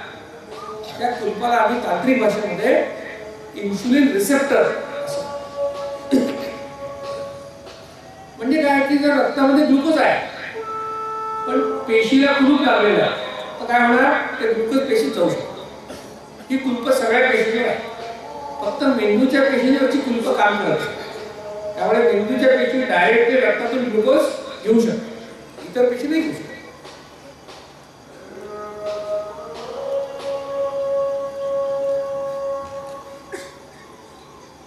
मग इन्सुलिनचं पहिलं काम काय, हे रिसेप्टरचं कुलूप उघडायचं. कुलूप उघडलं की ग्लुकोज त्या पेशीत आहे, आणि इन्सुलिन नसेल तर ते जाऊ शकणार. मला ठीक आहे, इन्सुलिननी पहिले कुलूप उघडलं, ग्लुकोज पेशींमध्ये गेले, पेशींनी वापरलं, त्यांचं काम झालं. पण तुम्ही भरपूर खाल्लेलं आहे, अजून ग्लुकोज शिल्लक आहे, मग काय करायचं? तुमच्या खिशात पैसे जास्त आहे, तुम्ही काय करता? कपाटात काढून ठेवता. तसं जास्तीच्या ग्लुकोजचं रूपांतर तुमच्या यकृतामध्ये ग्लायकोजेन नावाच्या पदार्थामध्ये होतं. किती? 100 ग्रॅम ग्लायकोजेन यकृतामध्ये साठवलं जातं. 1 ग्रॅम ग्लुकोज पासून 4 कॅलरी मिळते, तर 100 ग्रॅम ग्लायकोजेन पासून 400 कॅलरी ऊर्जा तुम्हाला मिळते. हे कशा करता असतं की तुम्ही एका दिवशी उपाशी राहिले, खाल्लंच नाही, तरी पण तुम्ही खाल्लं नाही तरी मेंदू काम करतो, मूत्रपिंड काम करतो, यकृत काम करत असतं, त्याला ऊर्जा लागते. मग हे 100 ग्रॅम ग्लायकोजेन मोडतोड करून त्यातून ती 400 कॅलरी ऊर्जा शरीर मिळवतो. म्हणजे अडीनडीला कामाला यावं म्हणून ग्लायकोजेनचं काम. पण इन्सुलिनचं पहिलं काम काय सांगितलं? ग्लुकोज पेशीत पोहोचवणं. दुसरं काम जास्तीच्या ग्लुकोजचं रूपांतर ग्लायकोजेनमध्ये करणे आणि साठवणे. आता लक्ष देऊन आहे,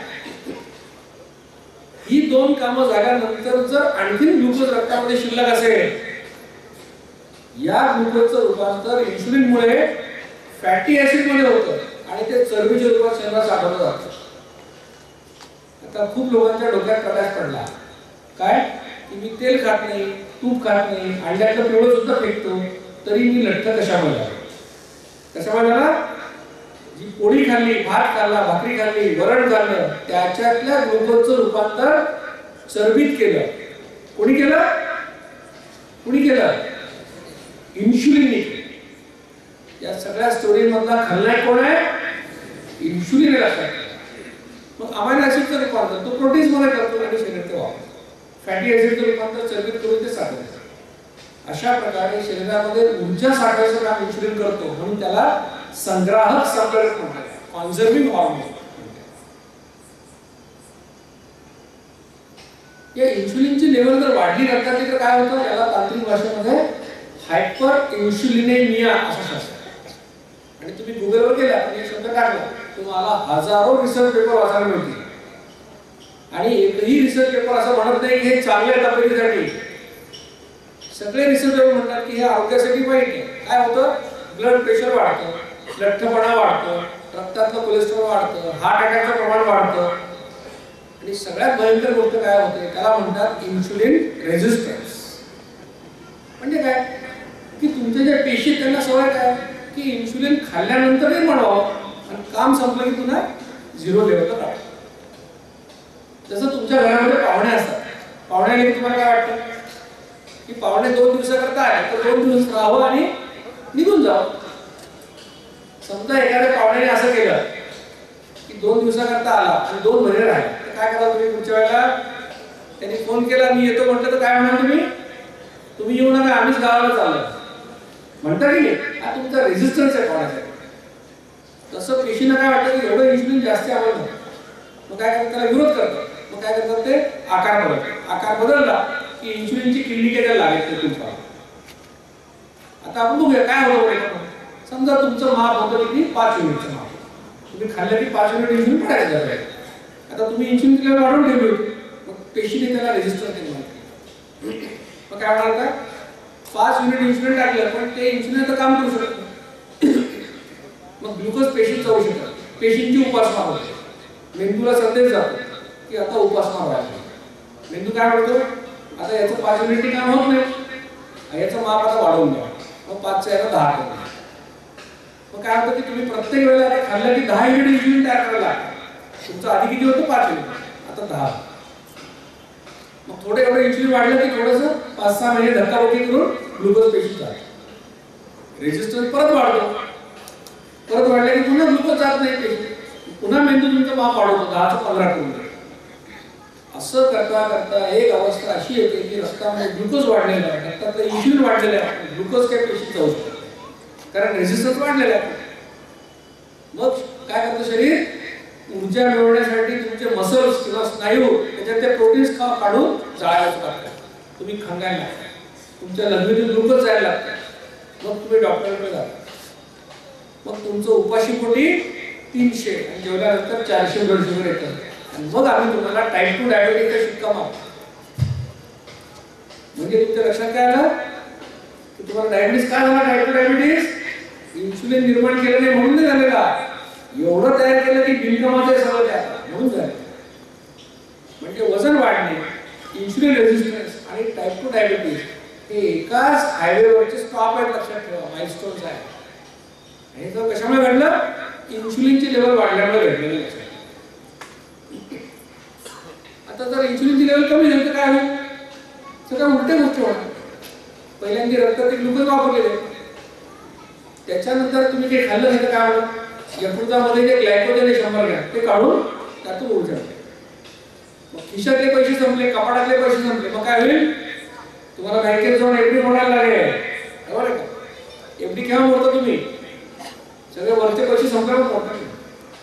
तसं शरीर जेव्हा ग्लुकोज संपतं आणि ग्लायकोजन संपतं तेव्हा चरबीला हात लावतो आणि मग चरबी जाळायचा कार्यक्रम सुरू होतो. तुमच्या लक्षात काय आलं माझा, या जगात ज्याला कोणाला चरबी जाळायची आहे, ज्याला कोणाला पोट कमी करायचं आहे, वजन कमी करायचं आहे, त्याच्या पुढे एकच मार्ग आहे फक्त.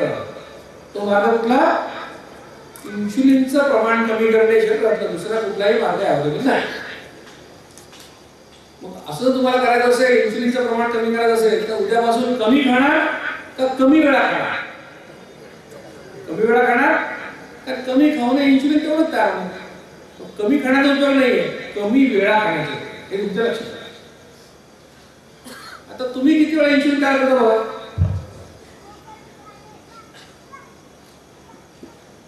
सकाळी उठले, चमचावर साखर टाकून चहा पिला, एक माप पडलं, तुमचं समजा 5 मिनिटचं, 5 मिनिट पडलं. मुलाचा डबा केला, मुला शाळेत चालला, शिरा बनवला होता, 2 चमचे खाऊन पाहिलं, किती साखर आहे, 5 मिनिट पडले. भाजीवाल्याची घासाघीस केली, त्यांनी सफरचंदाचा 2 पुडी दिल्या खायला चव बनवून, एक माप पडलं. कुणीतरी तिरुपती जाऊन आलं, थोडासा तुम्हाला काढून दिला खायला, एक माप पडलं. स्वयंपाक करताना भाजीची चव घेतली, एक माप पडलं. तुम्हाला मी सांगितलं होतं की उद्याचा दिवस आजच्या सारखा असणार नाही तुमचा. उद्या कुठलीही गोष्ट खायला हात पुढे केला की डोक्यात इन्सुलिनची घंटी वाजणार,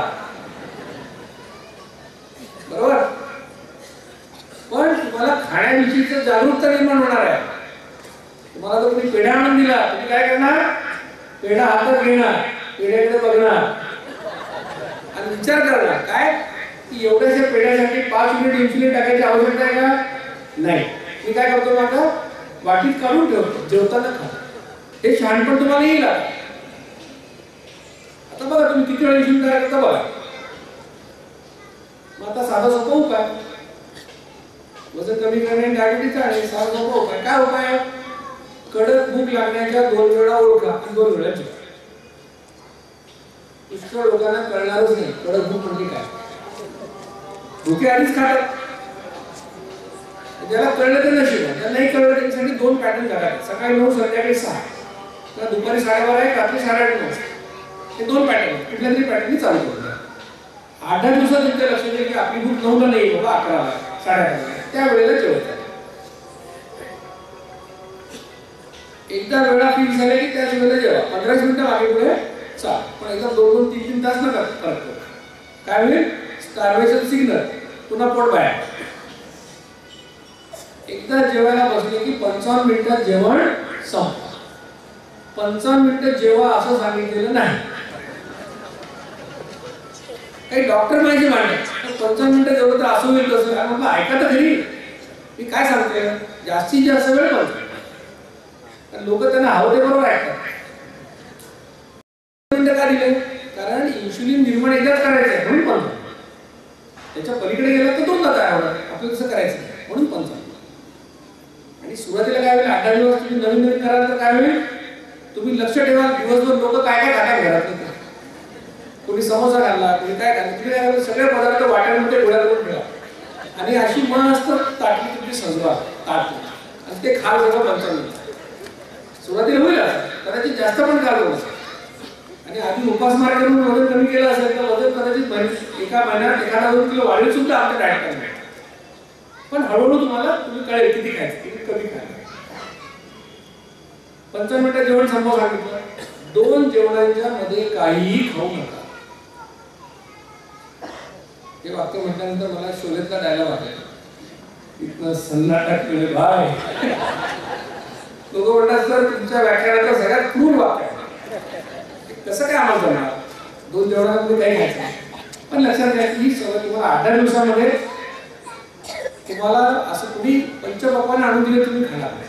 तुम्हाला तुमच्या वेळेला थोडं खावंसं वाटेल आणि त्या वेळेला तुम्ही जे खाल त्याची चव तुम्हाला कळेल, त्याचा आनंद मिळतो जेवणाचा. जेवताना गोड जेवढं कमी खाल तेवढं छान. डायबिटीस वगैरे खाऊच नका, इतरांनी पण जेवढं कमी खाल तेवढं. मराठीमध्ये म्हण आहे, साखरेचं खाणार त्याला देव देणार. डायबिटीस हे लक्षात ठेवा. साखर खाऊ नको म्हटलं तर म्हणतो गुळ खाऊ का, गुळ खाऊ नको म्हटलं तर म्हणतो मध खाऊ का. हे सगळे बहीण भावंड आहेत, सारखे वाईट आहेत, ते खाऊ नका. आता मॉडर्न सायंटिस्ट सांगायला लागले आम्ही आता की इन्शुलिन आणि साखर याच्यामुळे डायबिटीस होतो. त्यामुळे गोड जेवढं कमी खा तेवढं चांगलं. आणि जेवणातली प्रथिनं किंवा प्रोटीन्स वापरा. जे लोक नॉनव्हेज खातात त्यांना प्रॉब्लेम नाही. चिकन मटन फिश सगळ्यात प्रोटीन चांगले असतात ते खातात. जे लोक शाकाहारी आहेत त्यांचा प्रॉब्लेम. पोळीमध्ये 11%, भातामध्ये 9%, वरणामध्ये 20%. आणि वरण कसं खातात? वाटीवर वरणामध्ये तळाशी डाळ आणि वर सगळं पाणी. काय प्रोटीन मिळणार? काय करायचं? 4 पोळ्या खात असाल 1 पोळी कमी करा.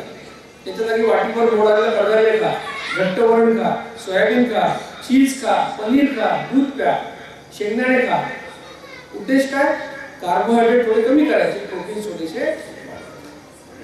मग लगेच म्हणतो उद्यापासून पोळी बंद करतो. बंद काही करायचं नाही. जे आयुष्यभर खाल्लं त्याच्यात आनंद मिळतो ते करायचं. नाही तर काय म्हणतो नाचणीची भाकरी खातो मी. कधी बाप जन्मात खाली नव्हती, ती आता खाणार. असं काही करायचं नाही. कारण ही डाएट प्लॅन नाही आहे, लाईफस्टाईल आहे. आयुष्यभर करता आलं पाहिजे अशा गोष्टी करायच्या. लक्षात ठेवा. काय काय सांगितलं मग? कडक भुकीला 2 वेळा जेवायचं. ज्या बसला 55 मिनिटं जेवण संपवायचं. 2 जेवणाच्या मध्ये काही खायचं नाही, गोड कमी खायचं आणि प्रोटीन्स वाढवायचे. एवढ्या गोष्टी सांगायच्या. खूप लोकांना आनंद झाला, चला काहीतरी आहे मध्ये. पण जास्त आनंद जायच्या आधी लाल अक्षरात काय लिहिलं ते वाचा.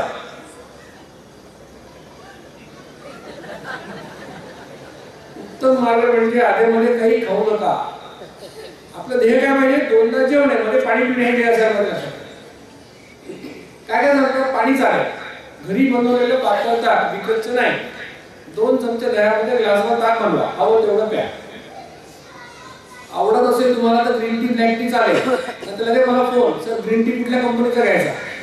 माझं काही दुकान नाही, माझी काही प्राईस नाही. ठीक आहे, आवडत असेल तर घ्या. 25% दूध 75% पाण्याचा पातळ चहा पण चालेल. कशातच साखर किंवा शुगर सबस्टिट्यूट इक्वल स्टिविया अमुक तुम्ही काही टाकायचं. नारळ पाणी घेतलं तर चालेल, मलई खायची नाही. लगेच 40 रुपयाचं शाळा आणलं, मलई वाया कशी घालायची? या 3 शब्दांमुळे महाराष्ट्रातल्या निम्म्या महिला रक्त झालेल्या आहेत. वाया कसं घालवायचं?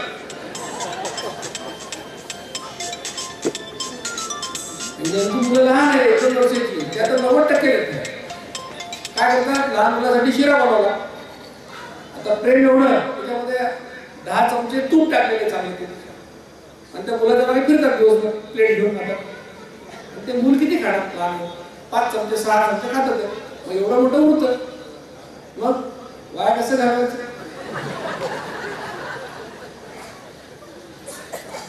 काही घरांमध्ये अशी पद्धत आहे, रात्री ती आई म्हणते अरे 4 पोळ्या उरल्या आहेत, शिळं कशाला ठेवायचं? तू एक घे, तू एक घे, तू आली घे, तू आली घे, संपून टाकायचं. बरोबर? असं खूप घरात पद्धत आहे. लक्षात ठेवा, तुम्ही घरातल्या डस्टबिनची काळजी करता, पण शरीराचं डस्टबिन करून घेता. लक्षात, शरीरामध्ये अन्न टाकणं सोपं आहे, काढणं फार अवघड आहे.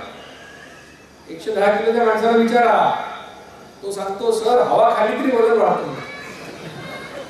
तशी वेळेला काही होती. कोणालाही आग्रह करू नका, कधीही आग्रह करू नका कोणाला. ज्याला जेवढं खायचं तेवढं खाऊ. मग हे नारळ पाणी चाललं, मलाही वाया नाही घालायची. जेवताना खा ना, वाटी काढून ठेवा, जेवताना खा, काही अडचण नाही. टोमॅटोचे 1-2 फोडी चालतात. मी 1 टोमॅटो खाल्ला दिवसभरात तर चालतं. एवढे पदार्थ तुम्हाला परवानगी दिली का? हे पदार्थ खाल्ल्यानंतर इन्शुलिन निर्माण होत नाही, असं जे आम्ही प्रयोग केले की माझ्यावर आणि अनेक लोकांनी, त्यातून आमचं लक्षात. त्यामुळे आम्ही जर सांगितलं की ताक चालतं, तर ताकामध्ये जिरे घालू का, काळी मिरी घालू का विचारायचं नाही. ते प्रयोग तुमचं तुम्ही करा. आता काहीतरी विषय नाही करा, खर्रा चालतो का, पण गुटखा खाल्ल्यावर इन्शुलिन निर्माण होतं याचा प्रयोग आम्ही केला. आता ज्याला खऱ्याची खूपच आवड आहे, डाएट प्लॅनची अप्रत्यक्ष फायदे एवढे जास्त आहेत तुम्हाला सांगतो. हे तर झालंच आरोग्यावर आहे. एक बाई माझ्याकडे आली, मला तुमचे आभार किती मला कळत नाही. काय झालं, म्हटलं नवऱ्याने सुरू केलं, 4 महिने झाले. म्हटलं वजन किती कमी झालं, नाही म्हटलं 2च किलो कमी झालं. पण एवढा आनंद कसा काय झाला, तसं नाही यांची दारू सुटली म्हणा. म्हटलं आता या डाएट प्लॅनच्या दारू सुटली तर काय सांगून, नाही म्हणे काय झालं, यांची जेवायची वेळ भुकेची सकाळी 9 संध्याकाळी 6 आणि यांच्या मित्रांच्या पार्ट्या सगळ्या 9च्या नंतर. हे बादच झाले म्हणजे पार्टी. तसं लोकांचा गुटखा बंद झाला. गुटखा खायला काही इन्शुलिन नाही आवडत. आता जे खराब लोक, पण असं मला वाटतं की खरा म्हणजे तंबाखू. तंबाखू करायला लोकांचं इन्शुलिन निर्माण होणारच आहे. मग काय करा तुम्ही, एक जेवण खऱ्याचंच करा. काय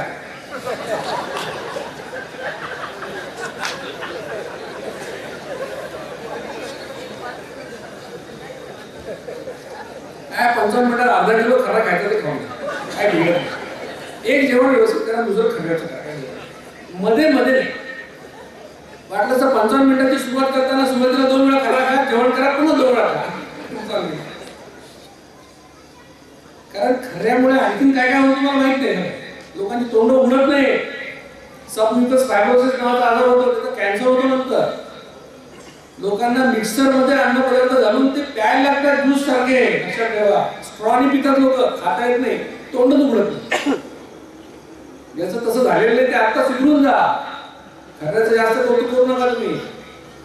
आरोग्याच्या पुढे काही कुठली मोठी महत्वाची लक्षात. आणि समजा खायचं असेल सुरुवातीला तर तुम्ही 55 मिनिटात 2 वेळा खा, 4 वेळा खा, 10 वेळा खा, काही बिघडत नाही. ते खऱ्याचे नुकसान व्हायचं ते म्हणाल, पण डाएट प्लॅनला काही अडचण नाही. म्हणून कुठलाही पदार्थ तुम्हाला अजून वेगळा प्रयोग करायचा, तुम्ही स्वतः प्रयोग करू शकता की याने इन्शुलिन तयार होतं का नाही. आता हे तुम्ही आतापर्यंत समजा दिवसातून 10 वेळा खा आणि उद्यापासून डाएट प्लॅन सुरू केला तर 2दा खायचं, तर अडचण येणारच आहे. पहिली गंभीर समस्या काय लोकांना, साखरेचा चहा कसा सोडू सकाळचा. किती लोकांना प्रॉब्लेम आहे, हातून करा. मला बोल. पण तुम्हाला एक गोष्ट सांगतो की तुम्ही असं समजा की देवाचं किंवा देवीचं व्रत म्हणून 8 दिवस बिन साखरेचा चहा प्यायचा. 8 दिवस. 9व्या दिवशी तुम्हाला साखरेचा चहा आवडणार नाही हे मी तुम्हाला खात्रीने सांगतो. पण साखरेचं व्यसन लागत असतं, ते व्यसन जायला 8 दिवस पुरतात. त्यामुळे तो काही मोठा प्रश्न नाही. चक्कर येईल का, आम्ही दिवसभर काम करतो. 65 किलो वजनाच्या माणसामध्ये 13 किलो चरबी आहे. 13 किलो चरबी म्हणजे 1,20,000 कॅलरीचा स्टॉक तुमच्याकडे आहे. आणि किती लागतात दिवसाला, 2000 कॅलरी लागतात. त्यामुळे 60 दिवस तुम्ही काही खाल्लं नाही, नुसतं पाणी पिलं तरी मरणार नाही. की डॉक्टर म्हणून मी बॉन्ड पेपरवर लिहून द्यायला तयार. काही चक्कर बिक्कर येत नाही, त्याला काय करायला भरपूर पाणी. सगळे तज्ञ ब्रेकफास्ट करायला सांगतात. आमच्या डिक्शनरीमध्ये ब्रेकफास्ट, लंच, डिनर हे शब्द नाही. आमच्याकडे 2च शब्द आहेत, पहिलं जेवण, दुसरं. ते कधी करावं याचा काही नियम नाही आहे. तुम्हाला 8ला भूक लागते, 8ला जेवा सकाळी, तुम्ही त्याला ब्रेकफास्ट म्हणा आणि त्याला पहिलं जेवण म्हणा. वेळेचं काही बंधन नाही. 2 वेळ जेवणात किती अंतर पाहिजे याला पण काही नियम नाही. तुमच्या भूकेचा वेळ तुमच्यासाठी बेस्ट.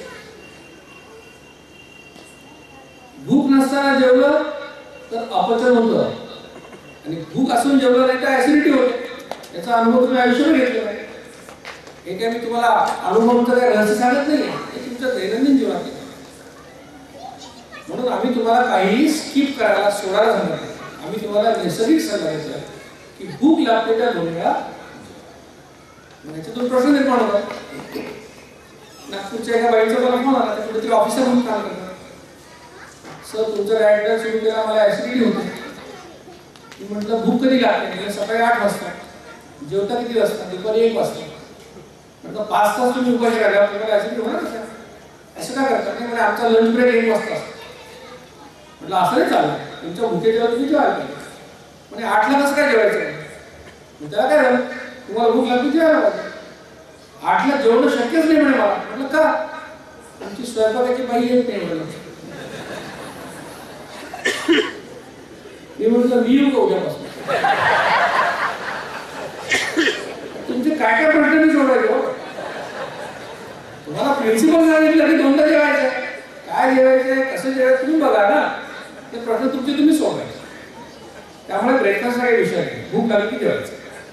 स्नायू झडतील का? स्नायू म्हणजे प्रोटीन्स, आणि शरीरातलं 1 किलो प्रोटीन जर कमी झालं तर माणूस मरतो.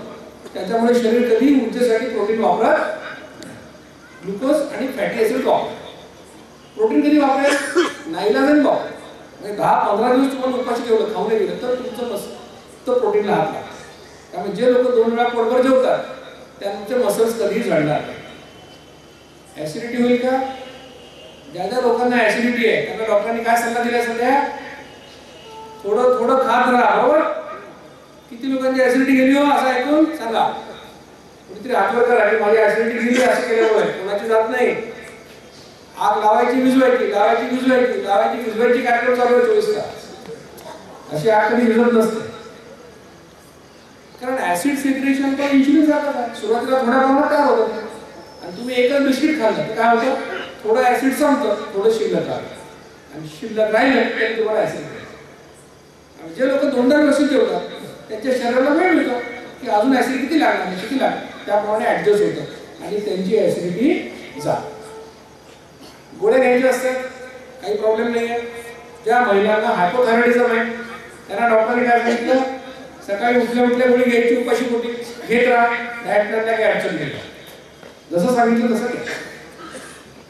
बाकीचे आजार तुम्हाला ब्लड प्रेशर, अमुक काय त्याने सांगितलं गोळ्या दिवसातून 1 किंवा 2 पहिल्या जेवणात दुसऱ्या जेवणात ऍडजस्ट करा, संपला विषय. फळं कधी खाऊ, दूध कधी पिऊ. मग तुम्हाला सांगतो की जेवणामध्ये अन्न पदार्थ कसे खायचे, सिक्वेन्स काय. जेवणाची सुरुवात करा फळ, ड्रायफ्रूट किंवा गोड पदार्थांनी करा जेवणाची सुरुवात. त्याच्यानंतर तुम्ही काकडी, टोमॅटो, गाजर असं सॅलड खा. त्याच्यानंतर मोड आलेलं कडधान्य खा किंवा उकडलेलं अंड खा किंवा चिकन खातात ते खा. त्याच्यानंतर तुम्ही पोळी भाजी वरण भात खा आणि शेवटी दूध प्या. उद्यापासून आता लोक काय शोधतात? वडीच्या बाजारात डिशीत थाळी. तेवढ्या एवढे पदार्थ खायचे तर मोठी थाळी पाहिजे ना. लक्षात ठेवा, सगळे पदार्थ रोज खायची आवश्यकता नाही. खाणार असाल तर हा सिक्वेन्स तुम्हाला सांगेल. चालायला वेळ नाही म्हणजे काय डॉक्टर मित्र आहेत काय? बरेच लोक आमचे सॉफ्टवेअर इंजिनियर, आम्हाला वेळच इतकं काम तो वेळच नाही आपल्याकडे. म्हणजे एवढं काम कशासाठी करतो बा? चांगलं आयुष्य जगण्यासाठी करतो. मग चांगल्या आयुष्याची तुमची कल्पना काय? वयाच्या 50 मध्ये एखाद्या आयसीयू मध्ये 5 स्टार आयसीयू ऍडमिट राहायचं का पर्यंत? तसं जर नसेल तर आरोग्यासाठी वेळ द्यावा. तुमच्या बऱ्याचशा प्रश्नांची उत्तर मी तुम्हाला दिली.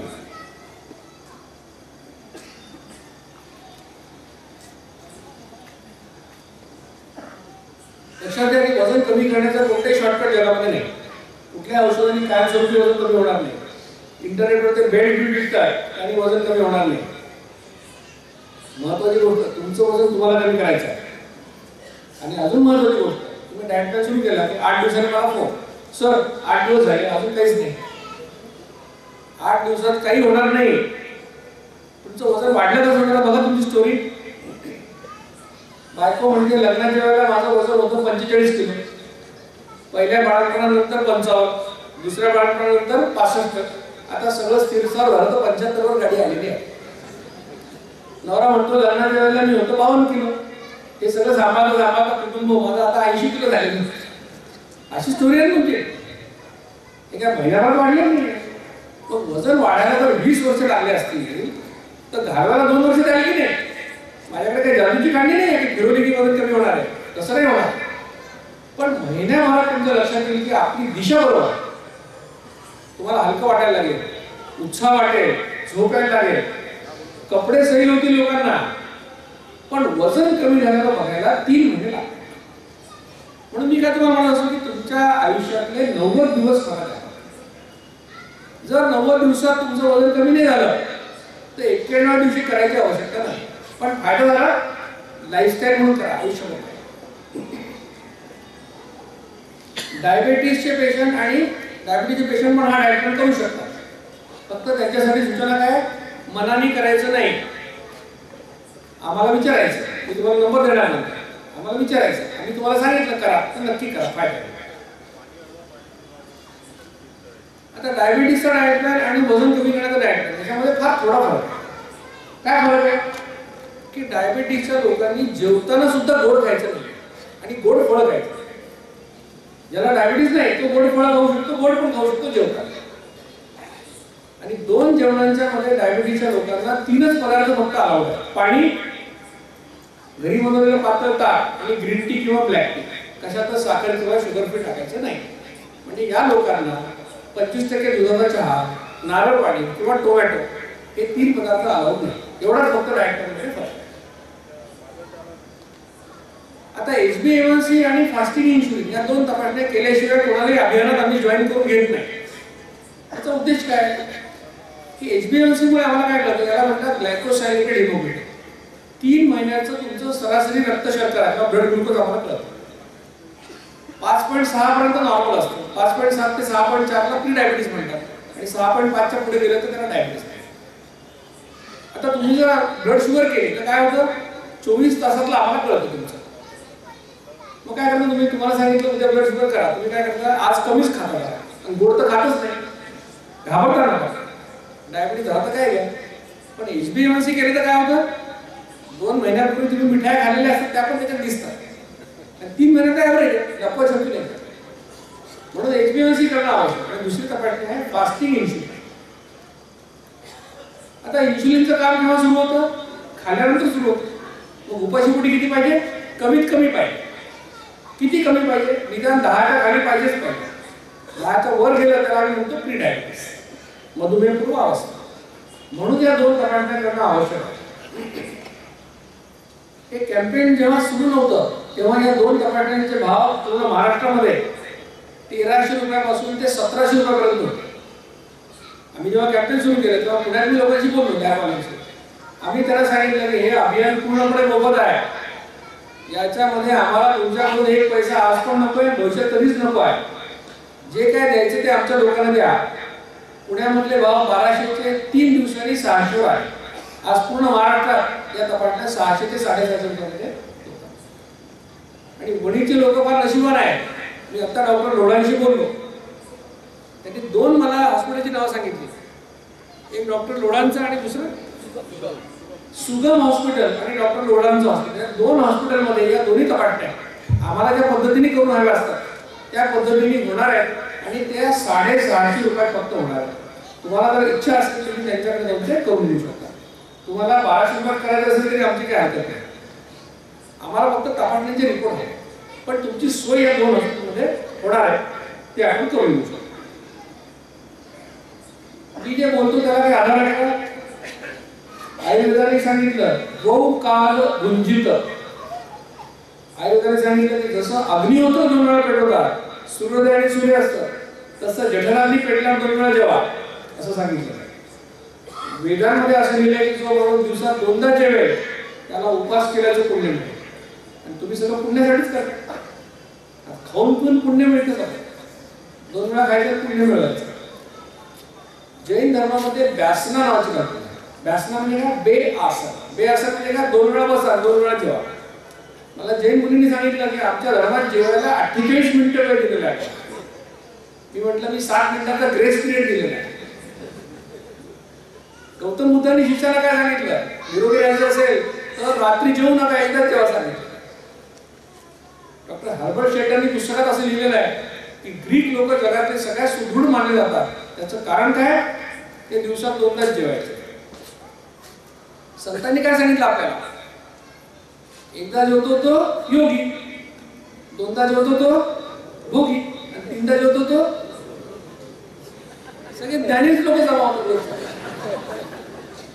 सगळ्यांना सगळं माहिती कळतं पण वळत नाही. हा मोठा कळतं पण वळत नाही, हा मोठा प्रॉब्लेम. जेव्हा तुम्हाला ते वळेल तेव्हा हा देश निरोगी होईल. लक्षात, जगाचं वाटोळं 3 शब्दांनी केलेलं आहे, स्मॉल फ्रिक्वेंट मील्स.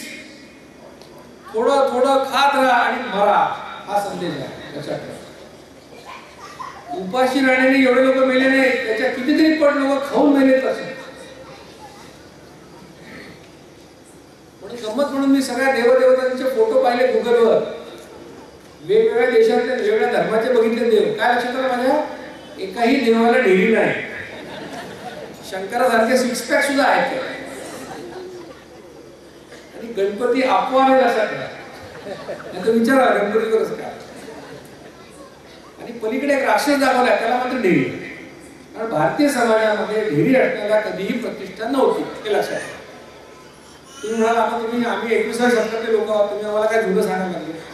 तर तुमच्याकरता एक नवीन पेपर आणला, रिसर्च पेपर. डॉक्टर मॅटसन नावाचा एक सायंटिस्ट, किती वेळा खाल्लं आणि कधी खाल्लं तर आरोग्यावर काय परिणाम होतो असा तो पेपर.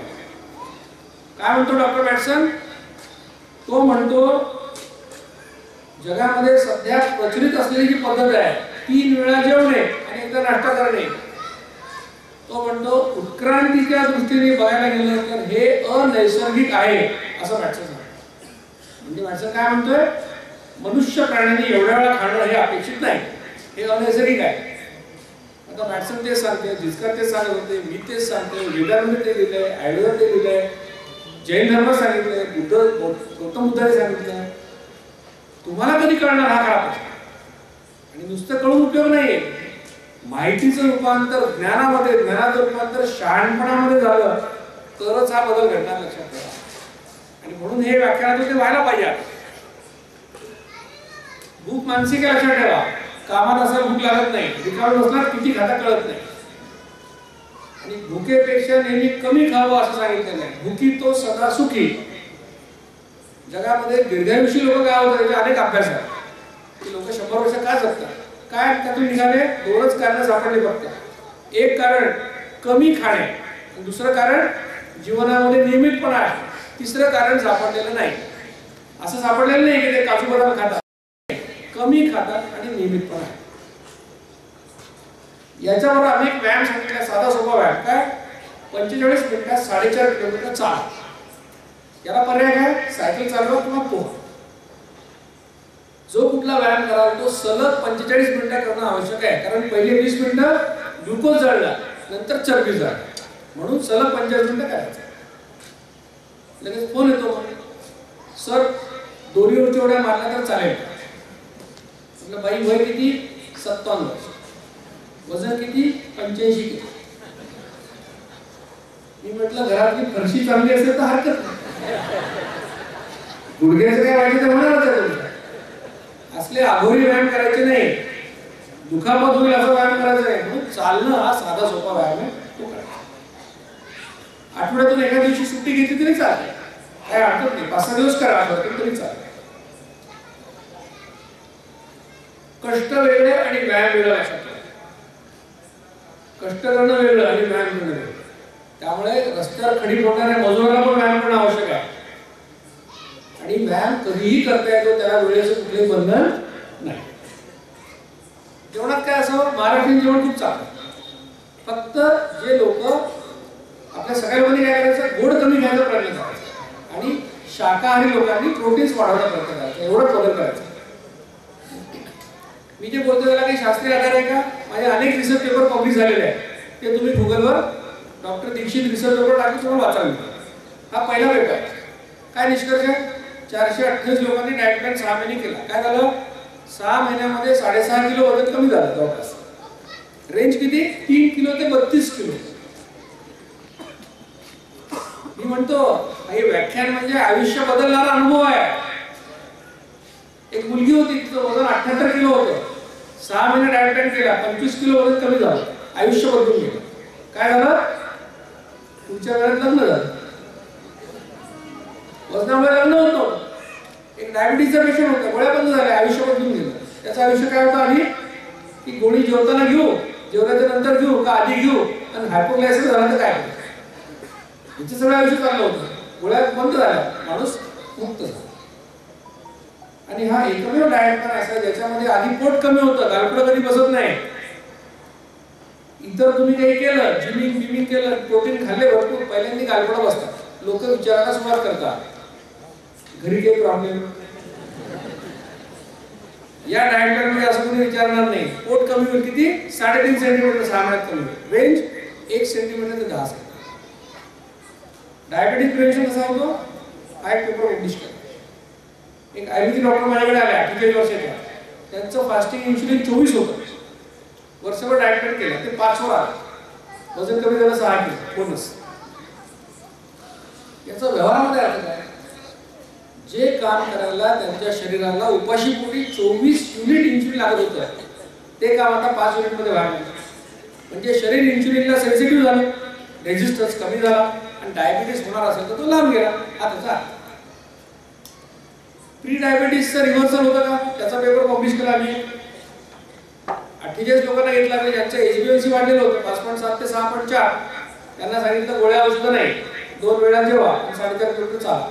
काय निष्कर्ष निघाला, 3 महिन्यामध्ये सगळे लोक नॉन डायबिटिक झाले, एकही गोळी घ्यायची गरज पडली.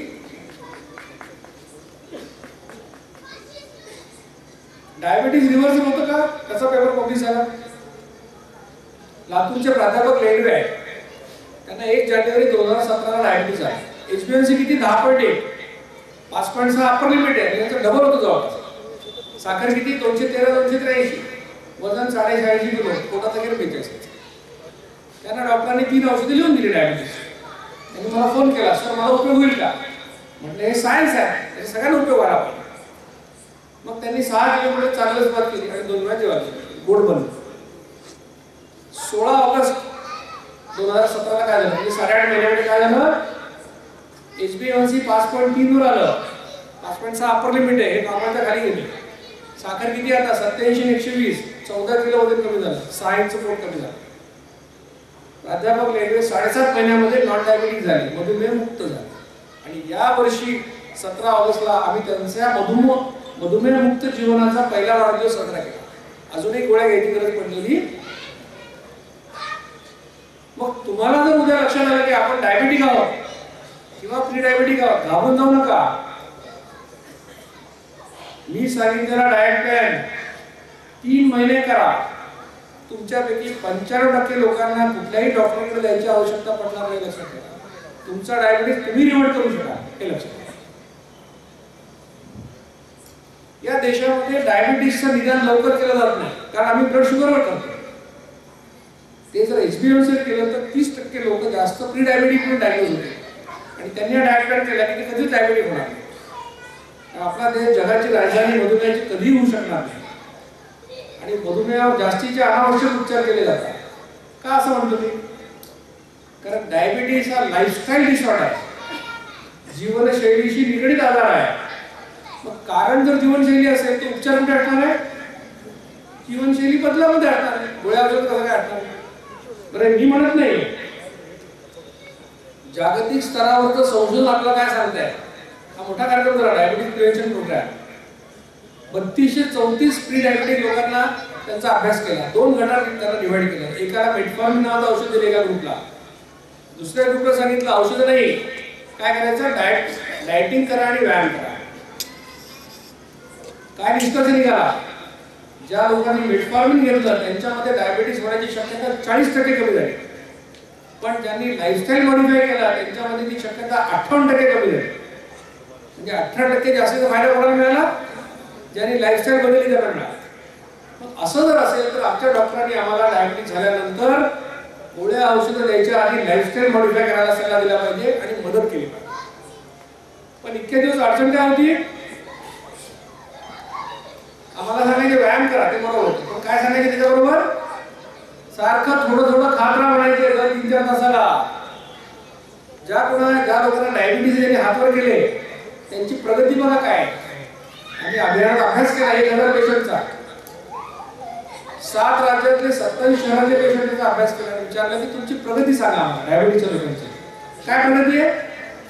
डायबिटीस डायग्नोज झाला तेव्हा मेटफॉर्मिन 500 मिलीग्राम चालू होतं, 3 वर्षांनी 1000 झालं, 5 वर्षांनी लिमिप्रेट टाकलं, 8 वर्षांनी पायरिलिझम टाकलं, 12 वर्षांनी इन्सुलिन चालू केलं, 15 वर्षांनी किडनी डॅमेज, 20 वर्षांनी डोळे डॅमेज. अशी सगळ्यांची प्रगती आहे का त्यांनी हातवर केली त्यांची. का कोणी असं म्हणतं माझा गोळ्या बंद झाल्या असं कोणी म्हणतंय का, असं कोणी म्हणत नाही. सगळ्यांचीच औषधं वाढतात. मग लोक मला विचारतात तसं डॉक्टर मुद्दाम करतात तो असा आम्हाला, आम्ही बरेच उभे म्हणून करतात का असं. म्हटलं तसं नाही, डॉक्टरांचा डायबिटीस पण असाच आहे. त्यांचाही नाही बरा झालेला, त्यांच्या गोळ्या वाढल्याच आहे. कारण काय आम्ही चुकीचं शिकलो पुस्तकात. काय शिकलो? डायबेटिक्स हा कधीही बरा न होणारा आजार आहे पहिलं. दुसरं वाक्य काय? डायबेटिक्स हा नेहमी वाढत जाणारा. आता हे दोन वाक्य आपल्या डोक्यात पक्के. मग माझ्याकडे डायबेटिसचा पेशंट आला, मला काय माहिती आहे हा काय बरा होत नाही, आणि पेशंटला काय माहिती आहे मी काय बरा होत नाही. आता दोघं असे जमा झाले ना, ते निगेटिव्ह मेंटेलिटीचे लोक. कसा बरा होणार आहे? आता बराच होणार. आता आम्ही तुम्हाला सांगतोय की ही नवीन लाईफस्टाईल आम्ही सांगतोय. दोनदा जेवा, तुमचा डायबेटिस रिव्हर्ट होणार, गोळ्या कमी होणार, हे नक्की. मग मी याच्यावर पुस्तकं लिहिली. बिना science weight loss, effortless weight loss, बिना प्रयास वेट लॉस या नावाने मी पुस्तकं लिहिली आणि नागपूरला जिचकरांच्या जयंतीला आम्ही 14 सप्टेंबर 2013 रोजी प्रकाशित केली. या मराठी पुस्तकाची आता 20वी आवृत्ती बाजारात आहे. यावर्षी 10 आवृत्त्या निघाल्या. इंग्रजीची 5वी का 6वी आवृत्ती आहे. अजून एक पुस्तक प्रकाशित केलं मी 25 नोव्हेंबरला, डायबेटिस रिव्हर्सल न्यू होप, मधुमेह मुक्ती नवीन आशा. या पुस्तकामध्ये ज्यांचा डायबेटिस रिव्हर्ट झाला अशा 54 लोकांच्या यशोगाथा छापलेल्या आहे, मोबाईल नंबर सहित. हे पुस्तक का लिहिलं? मला डॉक्टर म्हणतात की सर हे टेक्स्टबुक मध्ये आल्यानंतर आम्ही वापरायला सुरुवात करू, किंवा आमच्या जर्नल मध्ये छापलं की आम्ही वापरायला सुरुवात करू. मी म्हटलं जर्नल मध्ये आणि टेक्स्टबुक मध्ये येईपर्यंत निम्मे डायबेटिसचे लोक मरून जातील म्हटलं. तुम्ही हा एव्हिडन्स बघा. तुमच्या बोलताचे लोक आहेत ते लोक वेगळे नाहीत कुठे. त्यांना फोनवर विचारा खरंच घडलं का असं, खात्री करून घ्या आणि प्रयोग करून पहा ना तुमच्या पेशंट. फायदा झाला तर तुमच्या प्रॅक्टिसमध्ये वापरा, एवढंच आमचं म्हणणं आहे. म्हणून डायबेटिस रिव्हर्सल न्यू होप हे पुस्तक मी लिहिलं. षण्मुख आनंदला ते प्रकाशित केलं मुंबईला 25 नोव्हेंबर. ही पुस्तकं मी तुमच्यासाठी आणली. जेवढं मी व्याख्यानं सांगितलं तेवढं तुम्हाला डाएट प्लॅन करायला फायदा घ्यायला पुरेसा. जास्तीची माहिती पाहिजे असेल ती पुस्तकामध्ये मिळू शकते, तुम्ही ती घेऊ शकता. काही तुम्हाला सक्सेस होणं सांगतो. डॉक्टर राजन वेळुकर हे मुंबई विद्यापीठाचे माजी कुलगुरू, यांना डायबिटीस होता अनकंट्रोल.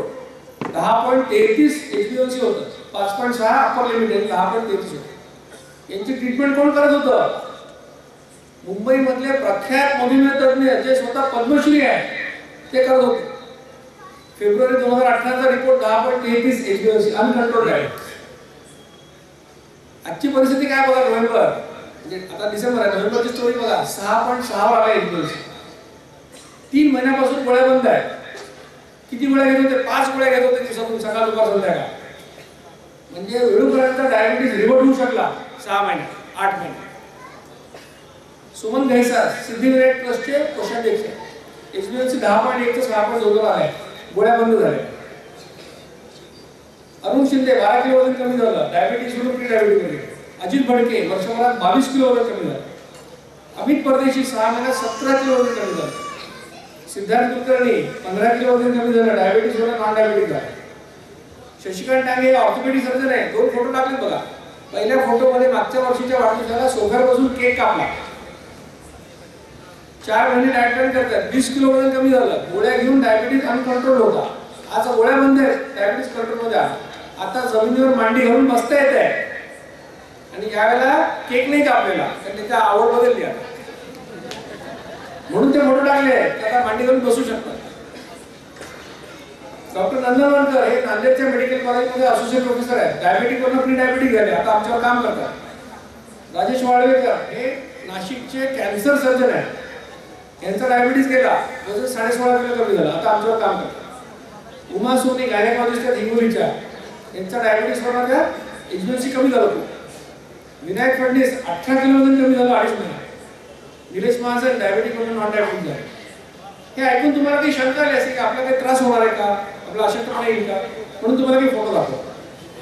हा डाएट प्लॅन सुरू केल्यानंतर वर्षभराने मी पहिल्यांदा हाफ मॅरेथॉन पळालो, म्हणजे 21 किलोमीटर अंतर पळायचं असतं. 2 तास 56 मिनिटात मी पळू शकतो.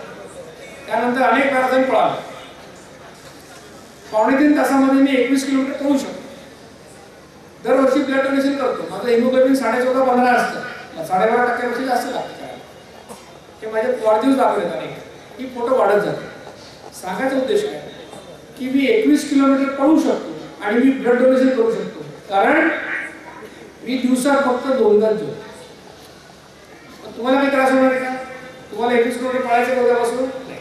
ब्लड डोनेशन करायचं का? नाही. पण दैनंदिन कामं तुम्ही करून 2 वेळा जेवू शकाल का? उद्यापासून किती लोक डायट करणार आहात? सगळेजण करणार. तुम्हाला 2-3 टेक्निशियन जास्त घ्यावे लागतील तपासण्या करायला, पण आता हे सगळ्या लोकांना आपण सामावून घेऊ. मग हे अभियान सुरू झालं.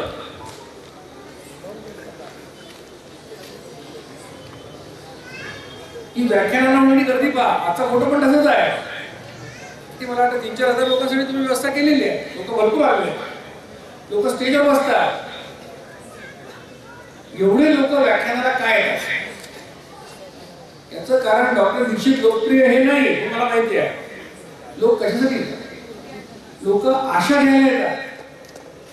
मी सांगत असतो, माझ्या व्याख्यानाला येताना तुमचा एक फोटो काढून ठेवा आणि व्याख्यानातून परत जाताना फोटो काढा. 10% चमक वाढली चेहऱ्यावरती. डायबिटीसच्या लोकांच्या मनात काय, डायबिटीस झाला तो म्हणतो मुलीचं लग्न लवकर करून टाकतो. माझं काही खरं नाही. तो काय म्हणणार, आता घाबरायचं कारण नाही आहे, माझा डायबिटीस मी रिव्हर्ट करू शकतो. हा आत्मविश्वास निर्माण झाला. आशा घ्यायला लोक येतात म्हणून त्याला गर्दी होते. आम्ही एक ट्रस्ट तयार केला, association for diabetes and obesity reversal, Ador trust नावाने. त्याचा हा लोगो आहे. त्या माणसाच्या पायातल्या बेड्या इन्सुलिन इंजेक्शनच्या गोळ्याच्या तुटलेल्या आणि ती व्यक्ती पळते. ही आमची वेबसाईट आहे adortrust.org. याच्यावर तुम्हाला आमची अजून माहिती मिळू शकेल. 31 डिसेंबरला आमचं ऍप लॉन्च होत आहे. तुम्ही प्ले स्टोरवर जाऊन ते डाउनलोड करू शकाल आणि आमच्या अभियानात सामील होऊ शकाल. आम्ही शाळेतल्या विद्यार्थ्यांमध्ये आता जागृती निर्माण करतोय की इतक्या वेळा खाऊ नका. आणि नाशिकमध्ये हा कार्यक्रम सुरू झाला. 8वी 9वी 10वीच्या विद्यार्थ्यांना आम्ही काय सांगतोय, दिवसातून 4 वेळा खा, गोड कमी खा, कोल्ड्रिंक पिऊ नका आणि मोबाईलवर फुटबॉल खेळणं बंद करा.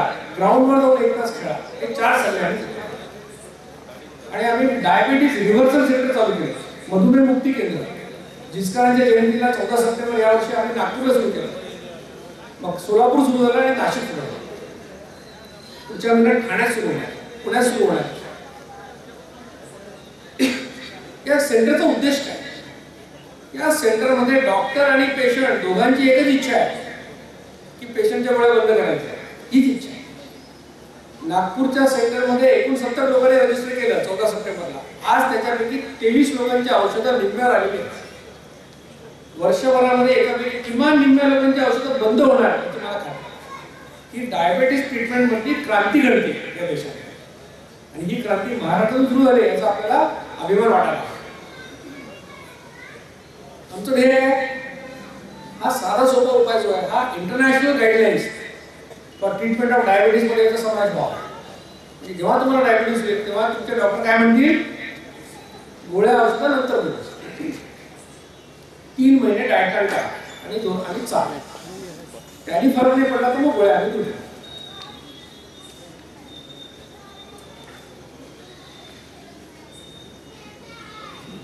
हे डॉक्टरांनी म्हणावं असं आमचं पहिलं. दुसरं हे की जग या 2 आजारापासून मुक्त व्हावं. तुमच्याकडनं माझी काय अपेक्षा आहे? माझ्यावर विश्वास ठेवू नका, स्वतःवर विश्वास ठेवा.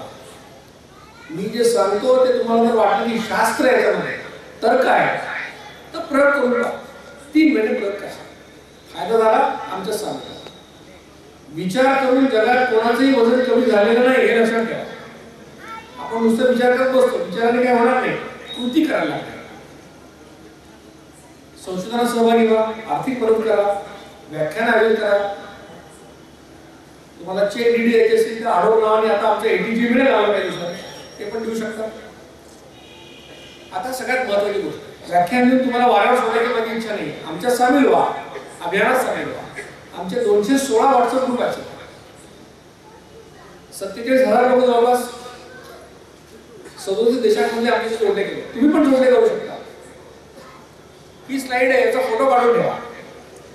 ही स्लाइड आहे, याचा फोटो काढा.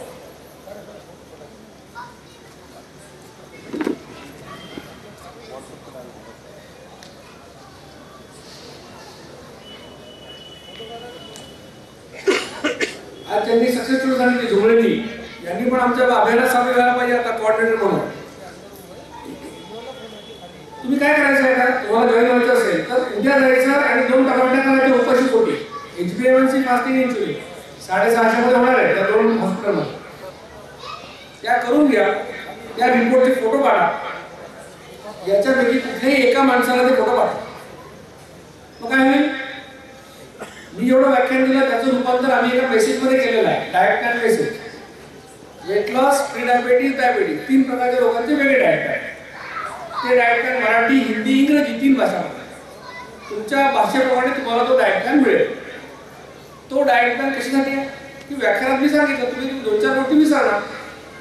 म्हणून डाएट प्लॅन मेसेज जो तुम्हाला आला तो शब्द ना शब्द फॉलो करायचा. आम्ही सांगितलं ब्लॅक टी चालेल तर ब्लॅक कॉफी विचारायचं नाही. आम्ही सांगितलं ताक चालेल, तुम्ही त्याच्यामध्ये जिरं टाकून विचारायचं नाही. जे दिले ते शब्दाचा फॉलो करायचं. रोज तुम्हाला यशोगाथा मिळणार, कारण आमचे एवढे फॉलोअर्स आहेत. कोणाचं वजन कमी झालं, कोणाचा डायबिटीस गेला, तुमचा उत्साह वाढेल. तुम्हाला असं लक्षात येईल की आपण मोठ्या कुटुंबाचा भाग आहे, तुम्हाला उत्साह वाढेल. म्हणून या ग्रुपमध्ये या. तुमच्या शंका विचारा, तुम्ही काही प्रश्न विचारा, 24 तासात आम्ही त्याचं उत्तर तुम्हाला देतो.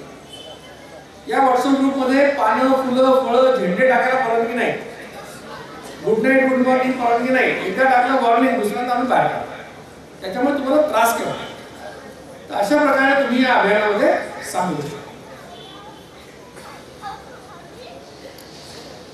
तुम्हाला सगळ्यांना मी अशा शुभेच्छा देईन की ज्यांचं वजन वाढलेलं नाही त्यांचं कधी वाढू नये, ज्यांचं वाढलं त्यांचं कमी व्हावं, ज्यांना डायबिटीस नाही त्यांना कधीच होऊ नये, ज्यांना झालं त्यांचं वर्षभरामध्ये गोळ्या बंद व्हाव्या. या सगळ्या तुम्हाला शुभेच्छा देतो. संयोजकांनी मला या ठिकाणी बोलवलं. सगळ्या प्रकारचे डॉक्टर एकत्र येऊन अशा प्रकारचं काम करतात हे खरंच कौतुकाची गोष्ट आहे. आता बऱ्याच ठिकाणी डॉक्टरांमध्ये भांडणं खूप असतात आणि 2 पॅकिंगमध्ये तर भरपूर भांडणं असतात.